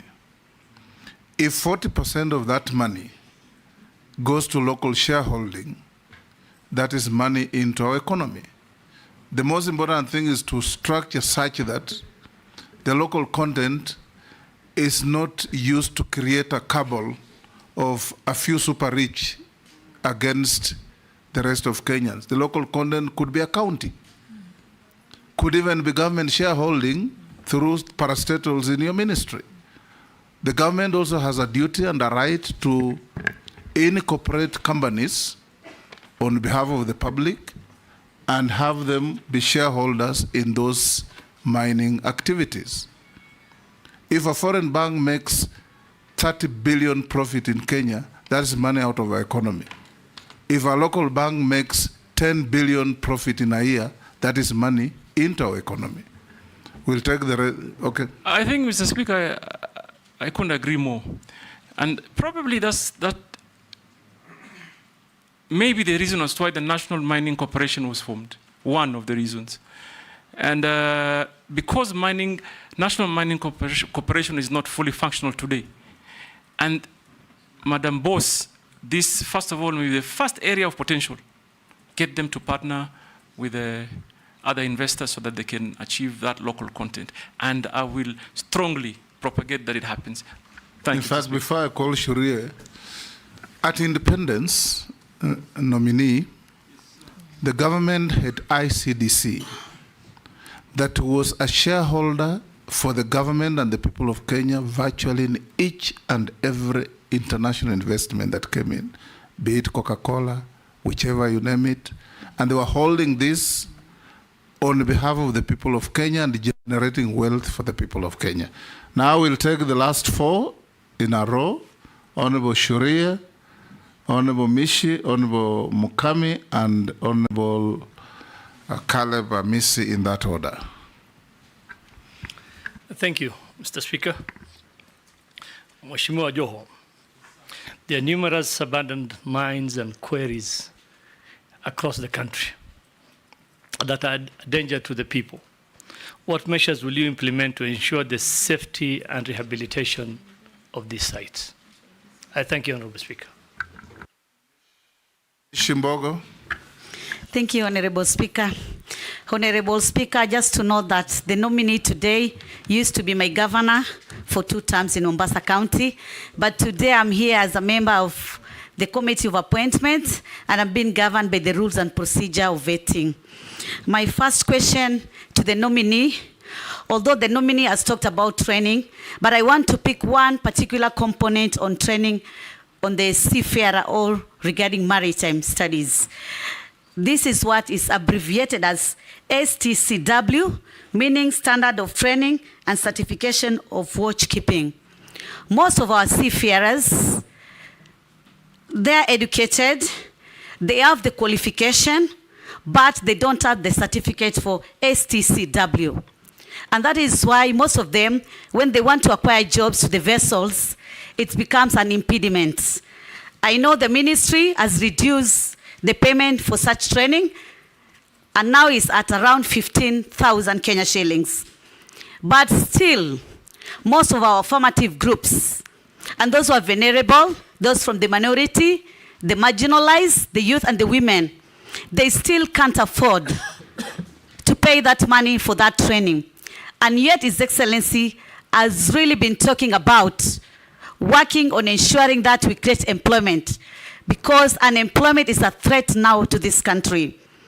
I'm asking the nominee, what will be your immediate and short-term intervention to ensure that at least we cushion these affirmative or rather vulnerable groups, that they can acquire this certificate or STCW so that they can be employed in the vessels, the fish vessels, tourist vessel, so that they can earn some employment and assist their families. My second question, Honorable Chair, I'm going to do it in a Kiswahili language. Mheshimiwa nominee wetu wa leo, mara nyingi au mara kadhaa katika taifa letu la Kenya ama serikali yetu ya Kenya kumekuwa na miradi ambayo inahusu kuchimbwa zaidi kwa bahari. Ile Kiingereza tunaita dredging. Kwa mfano kama mradi wa Lapset kulifanyika mambo ya dredging, hivyo basi kuathiri wavuvi wetu katika sehemu ile. Katika sehemu ya Dongo Kundu Special Economic Zone ambapo kutajengwa port itakayoitwa Dongo Kundu Port. Pia kuna mambo ya dredging ambayo yamefanyika ama uchimbwaji zaidi wa bahari. Katika harakati hizi tunapata wavuvi wetu wanaathirika, haswa kwanza ikiwa uvuvi ndio kitega uchumi chao cha kuhakimu katika maisha yao. Na ile fidia ambayo wanapewa huwa ni fidia duni, na wengi pia hiyo fidia pia hawaipati. Na hata sasa kuna kesi ambazo zinaendelea za wavuvi kulilia serikali juu ya fidia kama hizi.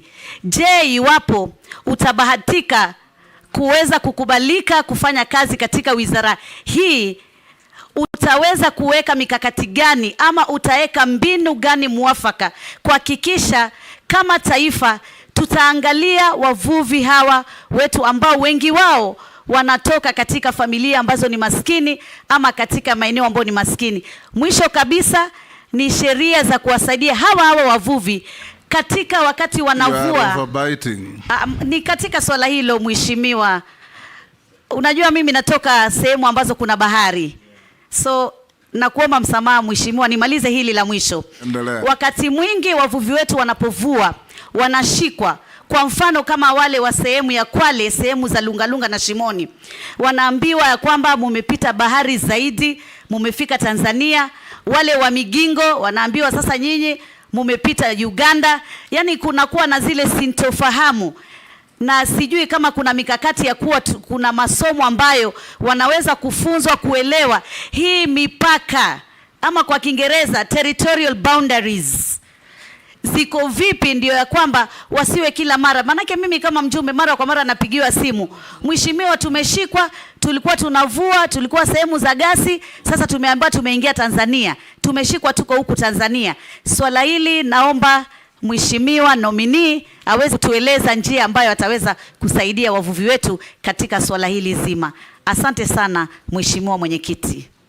Mheshimiwa Mishi, kwa Kiswahili sanifu, huyu ni waziri mteule, sio waziri nominee. Mukami? Mheshimiwa Spika, nominee ndio hiyo, mteule ni nominee. Yaani umekuwa wewe ulisema utauliza swali kwa Kiswahili. Umeteuliwa. Sasa Kiswahili sanifu ni waziri mteule.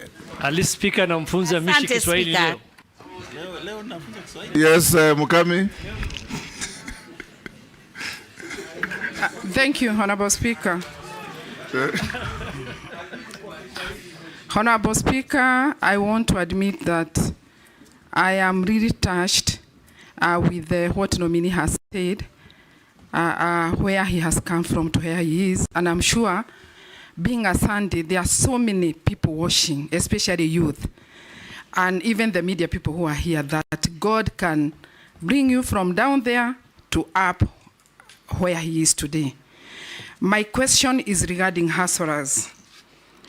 Small-scale mining in Kenya employs more than 140 people and supports over 800,000 households.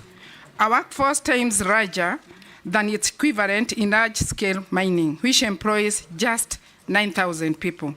However, several constraints limit its economic potential due to informality, poor health, and safety standards, a shortage of access to geodata, and financial challenges. As Cabinet Secretary, if you are going to be approved, what measures will you implement to elevate the hustlers of artisanal small-scale mining. Thank you, Honorable Speaker. Caleb Amisi. Thank you, Mr. Speaker. Mr. Speaker, just like Honorable Mishi, I also wish to state that the nominee before us is been serving as my deputy party leader, as well as my very close friend, so we've interacted a lot, but that will not conflict my role in this very important process. Honorable Speaker, I have two questions to the nominee. One, marine, you are aware that there exist marine resource utilization contracts between Kenya and other fishing powerhouses around the region or even beyond on the use of marine resources. But there have been questions on, number one, the provision of sustainability of these fishing practices, their benefits to Kenya, their long-term management, how public can access those contracts, even the approvals, and potentially, if there exists, the rescinding to the contracts. What do you say about it, if you know about the contracts and how you will make Kenya benefit? And then secondly, Mr. Speaker, allow me to ask this, because in my second term now as a member of parliament, I've served in the Committee of Defense and Foreign Relations, where I had an opportunity to vet, I think cumulatively close to 60 ambassadors, high commissioners, consular generals, and state representatives to the international organizations, and the principal secretaries, more than 10. Now, in this committee, I've also had an opportunity to now vet close to almost 30 cabinet secretaries. Cumulatively, these almost 100 senior Kenyans are vetted. They have all promised, very competent, very enthusiastic about their country, charismatic in their own nature, very knowledgeable, highly educated, varied history. Some, they share your history, by the way, some of us have even worse histories, and some have good histories. They have promised all. But for the last 7 years, there is nothing. Nothing. The heaven they promised, I have not even dreamt it. What is this that you possess? What is this 8 wonders of the world that you possess that is going to give me a sigh of relief?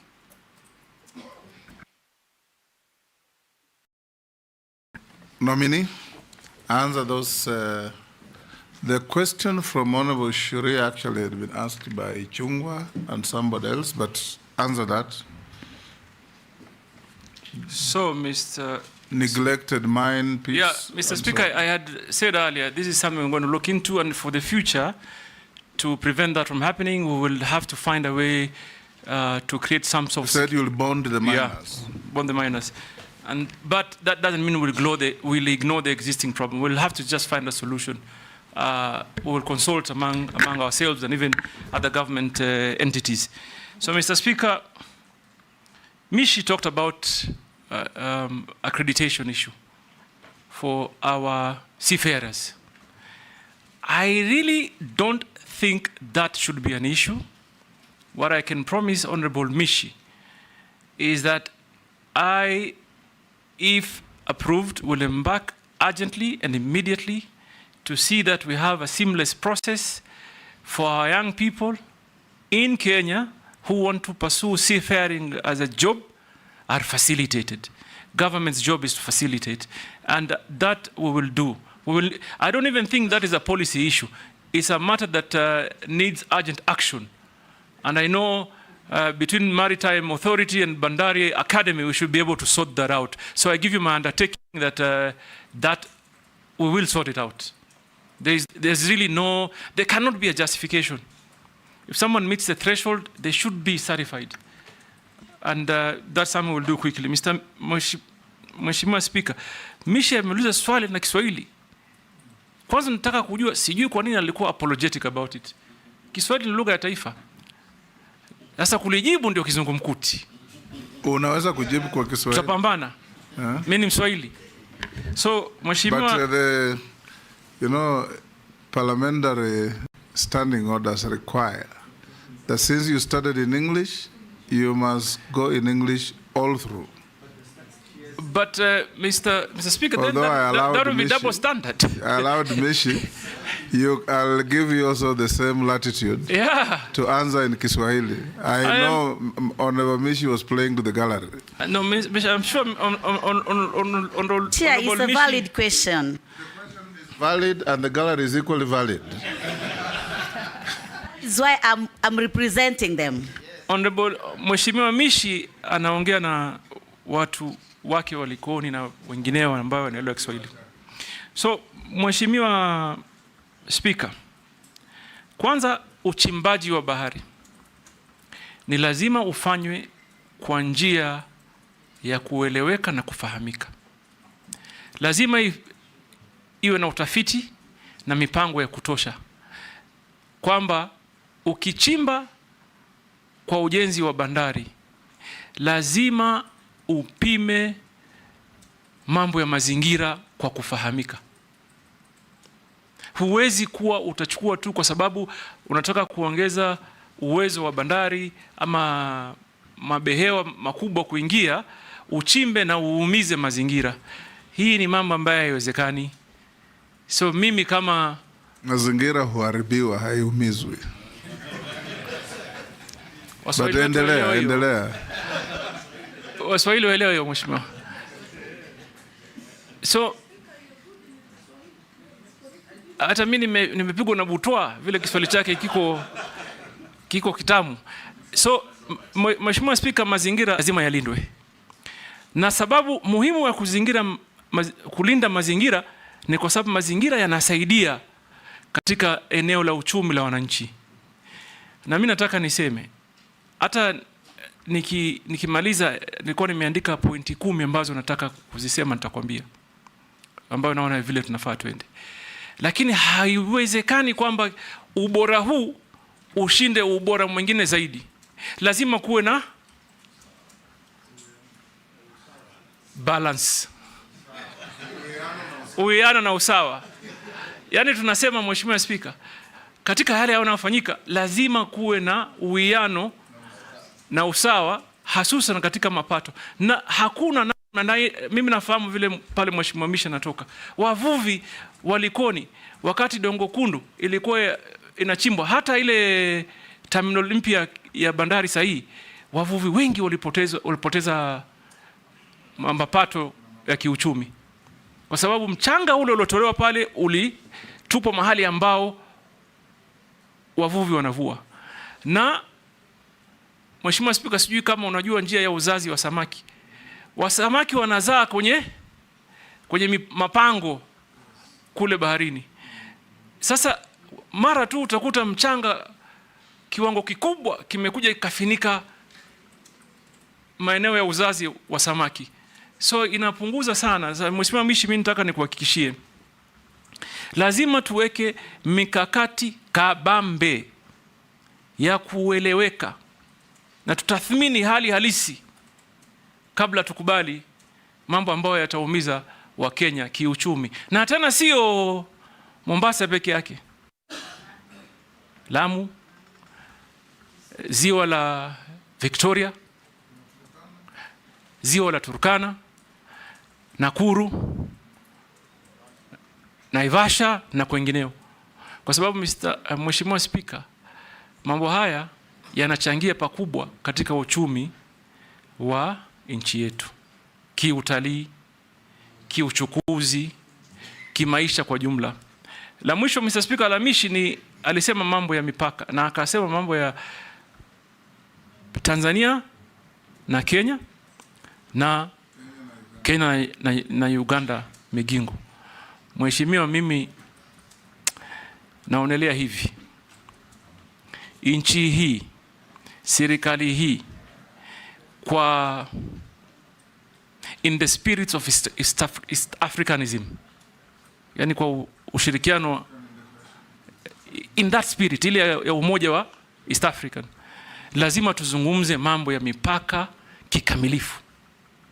Kwa sababu mimi nilikuwa mbunge katika bunge la 10, Migingo imekuwa ikizungumza. Mpaka leo tutazungumza Migingo. Mheshimiwa Spika, nakumbuka ulivyokuwa waziri wa mambo ya nje ama kigeni. Mambo ya nje. Mheshimiwa Daud anichanganya kidogo, sema kigeni. Mambo ya nje. Ulikuwa unapambana na mambo ya mipaka ya baharini.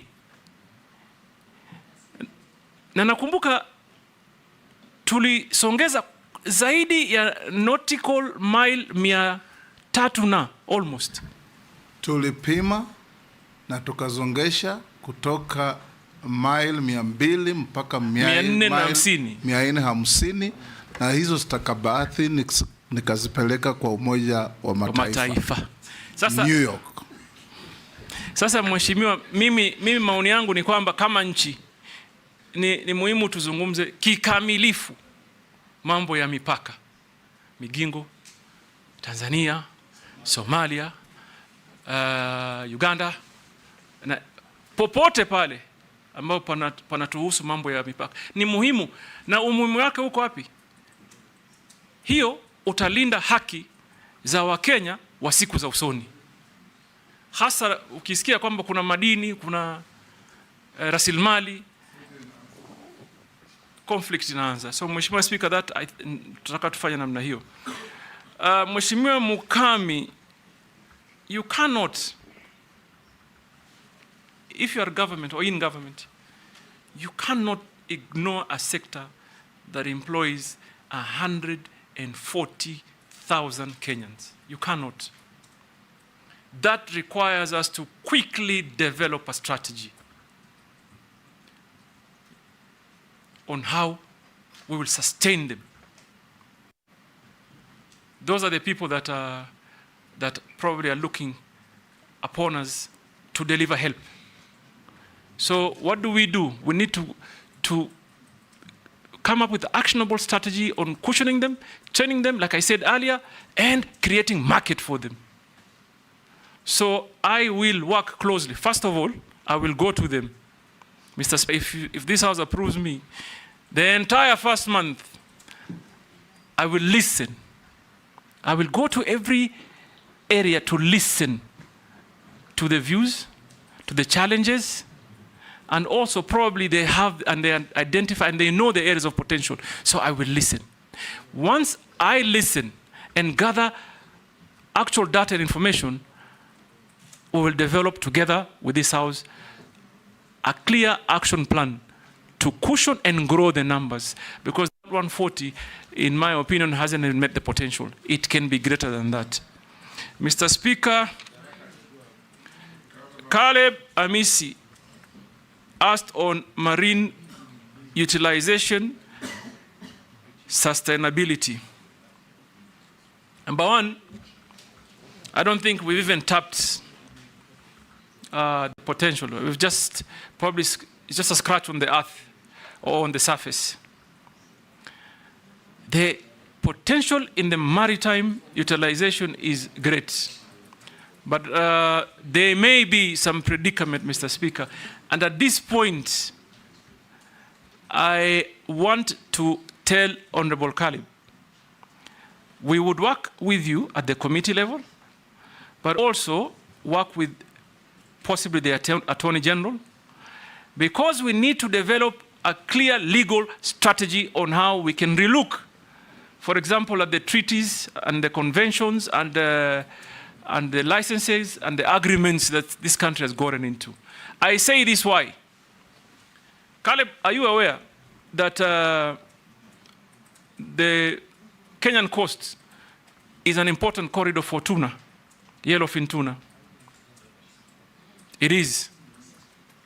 Are you also aware that our allocation for yellowfin tuna, our quota for yellowfin tuna, is 3,000 tons, yet the EU has 76,000. So there are great legal issues, but we must get into them. And therefore we may need to develop a strategy between this Honorable House, possibly the Attorney General, because there'll certainly be a lot of litigation issues. And therefore, if we do the strategy well, we should be able to address those issues and ensure that that what is for Kenya what is for Kenyans remain for them. Finally, you asked me if I am going to be my friend, Caleb, I'm that one that you're looking for. Let me assure you, I'm an action man. Me, I don't like sitting on the desk 24 hours. I must be on the ground. I must understand what people are saying. I must engage them. So for me, I have a plan. This country needs to push mining to contribute more into the economy. This country needs to create employment to the young people. This country needs to involve the young people in decision making and ensure they participate in every process and they feel that this government is theirs. So that cannot be achieved sitting in some office somewhere. We have to be on the ground. So I assure you, I will hit the ground running. Yes, Mary. Go ahead. Thank you, Chairman. Nominee, yesterday I raised a concern to the outgoing Minister for Mining, and I think it's important that I seek clarification from you if approved, because you're going to be the person on the seat. There is mining happening at the border of Kenya and Uganda at a place called Amoni in Alupe. The mining is right at the border. And yesterday, the CS confirmed that some matter they took up, they visited, and they confirmed, and that they have stopped. They're engaging with the neighboring country. What are you going to do about it? And I'm very happy I've heard you saying you will give priority to issues, you will start working, you will not be in the office. And one Kenyan has asked the same question and also has asked about Migingo, but you've already addressed the Migingo. Just tell me about the money. Thank you. Mr. Speaker. Chairman, a rejoinder on the same, just that, a rejoinder. Mr. Nominee, there's a whole issue in this country about speculation. You know, people assuming this county has this county has that, this region has that. I would like to know whether you would ensure there is a transparent Kenya mineral audit that will allow Kenyans to know what minerals are where and who has mining rights. Because this, especially where I come from the north, the cattle rustling has changed. It's not about cows. It's about land. And there are Kenyans who feel that West Pokot has a certain mineral, Samburu North, Baragoi has a certain mineral, and that is why there's perpetual conflict in those regions, and there are people arming Kenyans in those regions so that there is no peace, so that later in future people will move from that land, and then people are going to come and get the minerals out. It's just like oil. In countries where there's oil, there's conflict, perpetual conflict. And so that's, you know, not having a clarity on where we have minerals in this country breeds that speculation and brings conflict. Asante. Jeanette, I saw you gesturing like you wanted to have... I wanted to ask him something, Mr. Speaker. Mr. Speaker, I want to ask the nominee, you see why we are here today, Mr. Speaker, vetting the second batch of ministers in the midway of a term of an election. Mr. Speaker, is because of things that Kenyans have complained about. And some of the things Kenyans have complained about is about opulency, arrogancy, and show off. The nominee is somebody known to me very well, Mr. Speaker. I must share with the committee that. And he's somebody whose God has blessed him as a family and as a person. He's a man who loves fine things of the world. Now you are becoming a CS. What are you going to do? God's blessings are not limited to people who love fine things of the world. Yes, but for him, that's how he has enjoyed it. Yes. That's what he has enjoyed. So now you are going to become a public servant at very high level. How are you going to define that line of your private life and your public life? Because Kenyans don't want any opulence at the level of the job that you are being interviewed for here. Thank you, Mr. May I? Kenya are not against opulence, they are against shows. Shows, yes. Yes, shows. Yes. Yes, George. Thank you, Mr. Speaker. Mining research is not quite prominent in the country, but I'm now informed that some universities have actually started offering courses in mining, and they're doing lots and lots of research. My own university, Tharaka, is doing it. Confirm that if this committee, if the House approves you and confirms you, you will actually collaborate with the various universities in the country so that we have better research and better studies, including absorbing those who are studying mining, so that we have local experts. We don't have these foreigners coming from all over pretending to be the experts and cutting away our minerals. Running out of time, but Kosing? Mr. Speaker, just one thing, Mr. Speaker, I forgot. Also about fishermen who are being arrested in Lake Victoria, going to Uganda by Ugandan government. What are you going to do about it? They are suffering. Last time, he has answered. He answered that. Kosing? I can bring mine later. Pardon? He will not come back? No, not. Pardon? It's not for him. Okay, it's not for him? Yes. Okay, fine. Honorable Speaker. Nominee, can I beseech members, we stop here? Yes.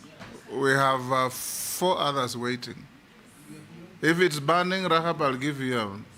If you're asking about your question, it was answered when you are out. It's not about my question. I was just asking about the gender imbalancing in the fishing industry. What he'll do so that women can be involved. He said that thousands of women handling fish when it lands on the beaches. I thought? Yes. Pardon? But Okay. take the question and answer the honorable member about Sorry. gender parity in the industry. Okay. So, Mr. Speaker, the first issue was by Honorable Imesa on some mining that around the border area that is contested. What I want to tell you is that I've also heard about the same issue, for example, in Moyale County. And I am going to work with members of parliament, governors, very closely to ensure what rightfully belongs to Kenya stays in Kenya. And that opportunity is secured for and on behalf of the people of Kenya. So we'll work very well together. That assurance government is about continuity, and what Mvurya committed, I will take on and move forward with you. Answer the remaining questions in 2 minutes. Mr. Speaker. From Naisula and Junet. If you could allow me, maybe just from what Junet said, on your declaration of net worth, I see you have valuables and jewelry of a good amount. Maybe you could tell us, amongst those in relation to what Junet was asking about opulence, the show of opulence, as the speaker put it. And I know you've been very active on TikTok. Can you assure the people of Kenya that these valuables and jewelry here will not be part of the things that they will see on TikTok? Because I think that is what annoys Kenyans when they see. And because you are coming into public office, just to be sensitive that Kenyans, as much as you have declared it here, may not want to see those things. Mr. Speaker, I think what my brother Kimani Ichung'wah is trying to say is referring to what they will see. I'm actually focused on what they've already seen, because it's been there. But what I want to assure this honorable committee, I appreciate certain factors of life. And you must have a balance. You must have a balance. When you're serving the people, you must, first of all, make them feel comfortable. You must make them feel you're one of them. So opulence for me, no. When I am working, I am working. When I'm enjoying myself in my own setup at home, that's fine. That's another story. But when I'm going to the Kenyan people, my dedication is to work for them. And my experience, Mr. Speaker, tells it. I have, thank God, been elected 3 times. 3 times. And I thank God also, for example, you asked of the valuables, jewelries. Largely, I'm talking about watches. And I've been wearing even before you became Member of Parliament, long before. But I know how to balance. I don't have to wear it so I can show off. For what? What value will it give to anybody? So I enjoy wearing it. Even this morning I was debating, should I wear a watch? Shall I not? Really, and it was a big debate there at home. I said, nitaficha tu kwa hii. I don't have to show it off. I'm sure it is only now you are realizing I was wearing a watch. So, show off for me there's no way I'm going to show off, Mr. Speaker. That I can assure you. Mr. Mheshimiwa Naisula. Sorry, Mr. Speaker.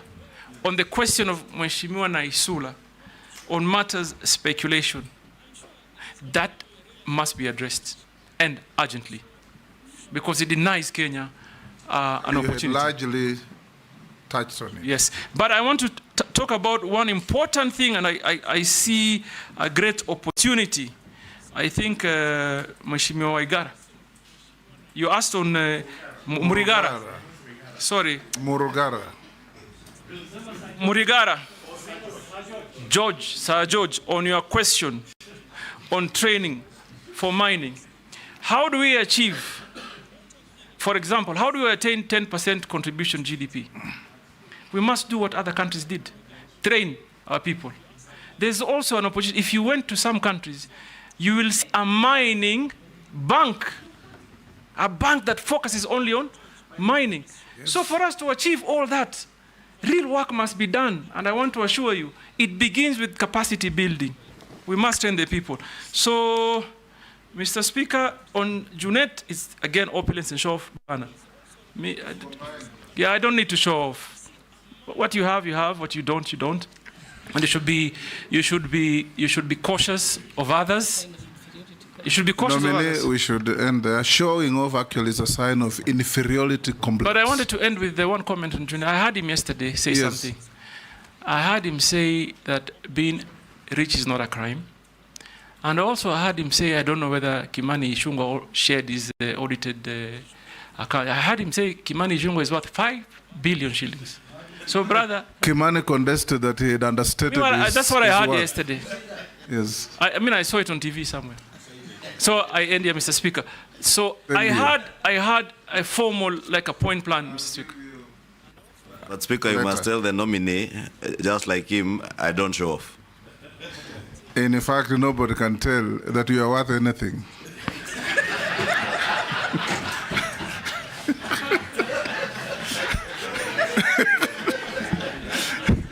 Mr. Speaker, and that must be the culture in Kikuyu constituency.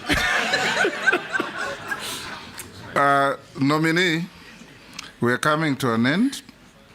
Naisula has asked me to remind you to respond to the issue of your public statement never to talk to your appointing authority. Although I told you that only fools don't change their mind, but in Naisula I would want the public to hear from you. Sasa, Naisula, do you want to repeat the statement for me? Atuwezi ongea? How? Let me say this. I understand. No, but let me say this for clarity, Chairman. You know, apart from asking questions during vetting for competence, what you understand about mining and all, we also vet the temperament of a nominee, the same way you've been asked about lifestyle. It's neither here or there, really. But even temperament of a nominee is very important because it shows your leadership skills. Initially you thought this, and now you're here. There's really nothing wrong with answering how you're going to relate with His Excellency the President when you're working. Excellent. So, Mr. Speaker, if I may quote, the statement went like, mimi niongee na Ruto nini? Mimi niende wapi na Ruto? Mr. Speaker, hakuna mtu ameeleza vizuri kukuliko. Mpumbavu peke yake ndo abadilishe mawazo. mtu mpumbavu. Pili, hii ni clarion call to serve the country. I have been a great critic of this government, like others I did before. Now I've been given an opportunity. An opportunity has been availed to me to come and create that difference that I've been talking about all this time. And that is exactly what I'm going to do. Bring new energy, new ideology, new thinking, because after all of us are serving one nation, one people. Well put. That will do. Other members, now nominee, we are coming to an end. Most of the people, members of the public sending in questions, all oscillate around what will you do to create safety in the mines? What will you do to protect the population from disused mines? What will you do to protect our fishermen from harassment by neighbors? What will you do to make it safe for our fishermen to handle their produce or their products when they come back? And what will you do to make mining part of the central core of Kenya's economy? These are all things we have talked about, but the public would want to hear that we brought to you what they wanted. There is one man from Kwale who says, uliza waziri mteule, ngoja kidogo, ataweka mikakati gani kuhakikisha kituo cha mafunzo cha uchumi Zamawati kilichoko wadi ya Ngomeni, kaunti ya Kwale, kinakamilika kwa muda unaofaa. I think the next, I'll still ask you say one or two things. We want you to assure Kenyans, nominee, that if you find favor and you are appointed the minister, within what period will you be able to make Kenyans feel the benefits and the contribution of mining to our economy? We are a major agricultural country. So is a country like the US. But in the US, agriculture contributes only 1% to their GDP. In Kenya, it is the complete opposite. And they do that because they are in manufacturing, in mining, value addition, and all those good economic activities. Secondly, ensure that Kenyans participate in this exciting new economic venture. Assure Kenyans that you are not going to be, if approved, to be working for international conglomerates to come to Kenya, appear to be generating economic activities but taking away all our wealth. We want to see mining being part of the central feature of our economy. Thirdly and lastly, for the seafarers and those who are now going to work on international ships, you may consider, because most of those seafarers will work in ships of major shipping and maritime countries: Korea, China, Spain, and others. You may consider, and Germany you talked earlier, to introduce basic language courses at our college in Mombasa in these languages, so that when they graduate, they have a basic knowledge of German, of Korean, or Chinese, or Mandarin, or whatever. Thirdly and lastly, you may also consider sometimes if a seafarer goes to a Spanish shipping line and produces a certificate that's a collaboration between our college and some college in Spain, it gives confidence to those who are employing.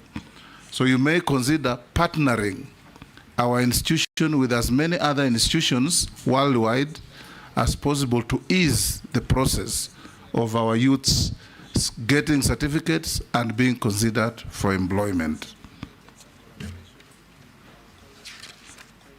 Finish those, then I come to... Can I say one from a Kenyan speaker? Oh, there is... okay, one yes. from Kenyan. Yes. From West Pokot. West Pokot. Yes, he's saying, don't forget to tell Joho, this is a guy of late 30s. He's working and he's in school. He just finished Form 4 the other day and got a D+.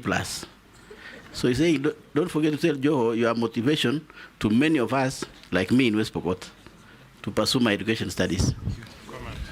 Yes, before you answer, there is also somebody who said, I am really shocked that Governor Joho has 2 degrees. Kenyans know he has never been to school. This is some lady from somewhere. Now go on and answer. Mr. Speaker, the only thing she didn't write is that I'm an alumni of Harvard University. And I'm grateful that we could inspire someone. And this is a message I want to tell the young people of this country. Please never lose hope. Never give up. There is always a way out. It requires determination, focus, commitment. Answer those now. And a little bit of support. I'm just saying that because I felt encouraged that someone may take a path of changing his life. Mr. Speaker, I began by saying we need to relook at the architecture of our training programs. Do they conform to the needs?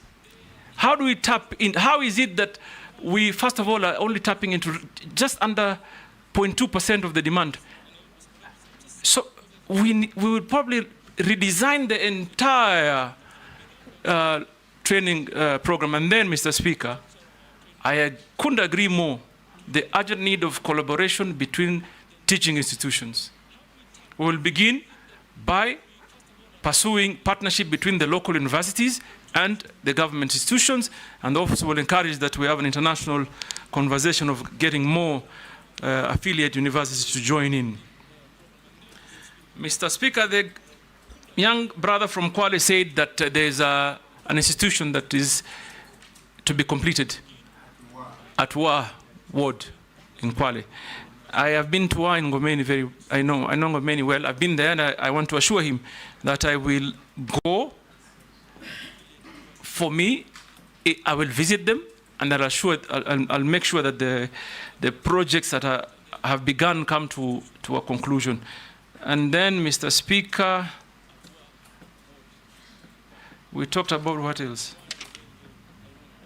Kenyans participating in mining. Mr. Speaker, let me just say this. In Mombasa, when there was a debate on concessions, for example, I heard Kenyans saying one thing. If government wants to raise money, tell us. We can come together, 5 of us, 10 of us, and create good equity, good capital, in billions. There is that capacity. We know people that are having billions of shillings in banks. What may be the problem? Maybe they don't have the information of what the country holds. Maybe they've never understood the potential. So it will be my responsibility to pass knowledge to Kenyan people of what we have and where the opportunities may be. Some mining operations is not very expensive, Mr. Speaker. It's not excavator, 1 or 2, 3, 4 trucks. Kenyans can do that. And I will encourage them. But I think the disconnect here is they do not know. It is all speculative. Everybody is just speculating. We have lithium here, we have copper there, we have gold here, we have coal here. So we will ensure that we pass on the information so that Kenyan people can participate. Finally, Mr. Speaker, you talked about our economy being driven by agriculture. Let me assure you, if approved, the journey we will embark on immediately is to turn that around so that agriculture grows, mining either catches up or surpasses even agriculture. It is there in other countries. So you can't depend on one sector we have depended really on agriculture for far too long. It's time we diversify. I thank you. Mr. Speaker, I was going to answer something in a... We'll get there. Of the many nominee memoranda we received, you answered all of them adequately except these two. A nominee, a Kenyan by the name Vincent Kipkurui Sang. I mentioned the name because it's part of the documentation. The nominee's farm has been implicated in shillings 5.9 billion grain facility case at Mombasa port. That one you didn't respond to. So if you have a response so that we complete the record. And the next one is there is an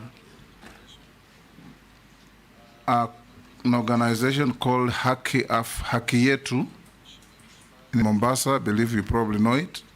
They say they went to court, obtained a court order for you to avail some documents to them, served you with the order, and you refused to give them the documents. And this was in relation to affordable housing. Okay.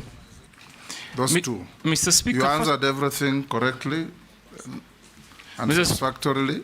You can respond to those two to complete our record. Mr. Speaker, I know the organization really well, Haki Yetu. I haven't checked, but I suspect that letter is signed by someone called Maimuna. Is it? Correct. Correct, right? Mr. Speaker, there's a tendency that... Munira Ali Omar. Munira Omar, I know, and of course my great friend Father Dolan is doing quite some good work. But number one, I've never seen or received any orders that compels me to give information. Two, I believe public information should not necessarily be accessed through court processes.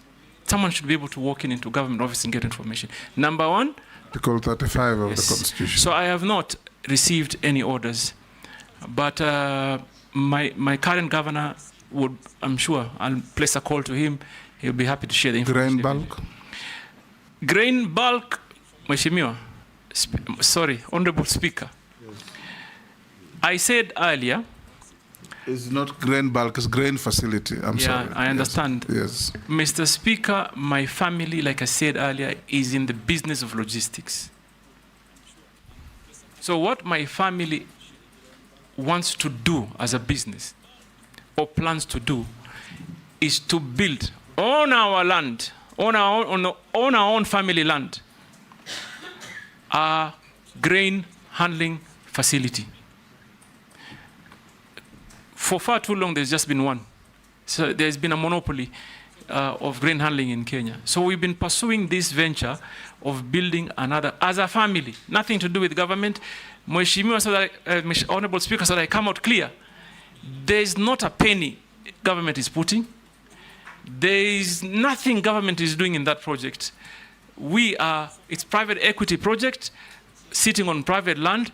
The only thing that that setup would do is get a license on way leave so that they can get access to remove the grain from the vessel onto the facility. So we did not lose, as a family, 5.9 billion contract. We are actually going to inject 5.9 billion investment into the economy. Before I give you to say what you want to say as you exit,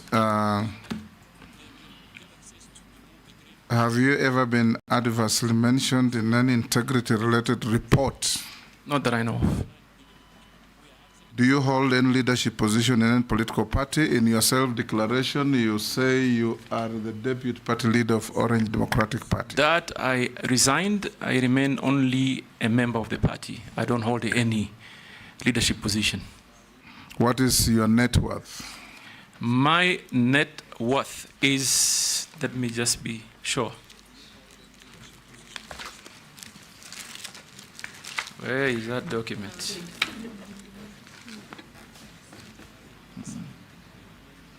Where is it?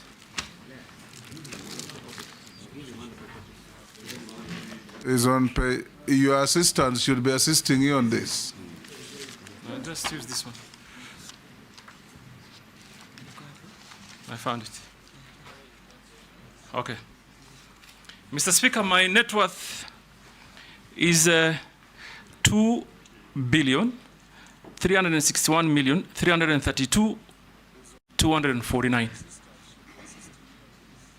Made out? Largely by developed and undeveloped properties, which include my homes in Mombasa, Vipingo, Nairobi, and Malindi. Shareholding in some property holdings. Shareholding in family businesses. Valuables. Honorable Kimani Ichung'wah referred to them as jewelry, but it's just basically watches. And cash at bank. Okay. We have checked your documents against what we have, and we have found them in order. And also you did respond to more than we received 74 memoranda on you. You responded to all of them except the 2 that you have now responded to. Now you can have 1 Mr. minute. Speaker, yes. Before he concludes on the net worth, to be good, and this is in his interest, because he has severally referred to family businesses. This net worth is Ali Hassan Joho, not the family. This is just my shares. Family is definitely much more. I wish it was my own wealth. For a moment, Mr. Speaker, I wish it was my wealth, but that is now my share.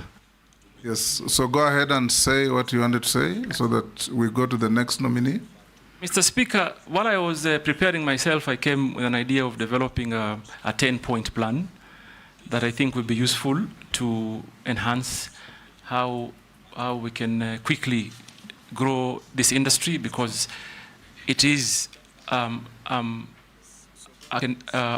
powerful industry in our economy that is untapped, and employment. So I came, number 1, complete digitization of the ministry processes. Number 2, stakeholders' involvement and public participation. Number 3, blue economy regulatory framework. Number 4, an urgent review of the Mining Act to conform into the demands of the moment and secure Kenyans. Number 5, enhanced community development agreements. Number 6, international maritime organizations representation, capacity building for deep sea fishing. Number 8, improved licensing processes. Number 9, sustainability standards and certification. And finally, encouraging public-private participation. I thank you. Those are your KPIs, key performance indicators. And I thought I should share them. We have come to an end in you, and you are now released unless you are lawfully held here. Take your documents with you. Sergeant, can you escort the nominee out of the chamber? Have a good day.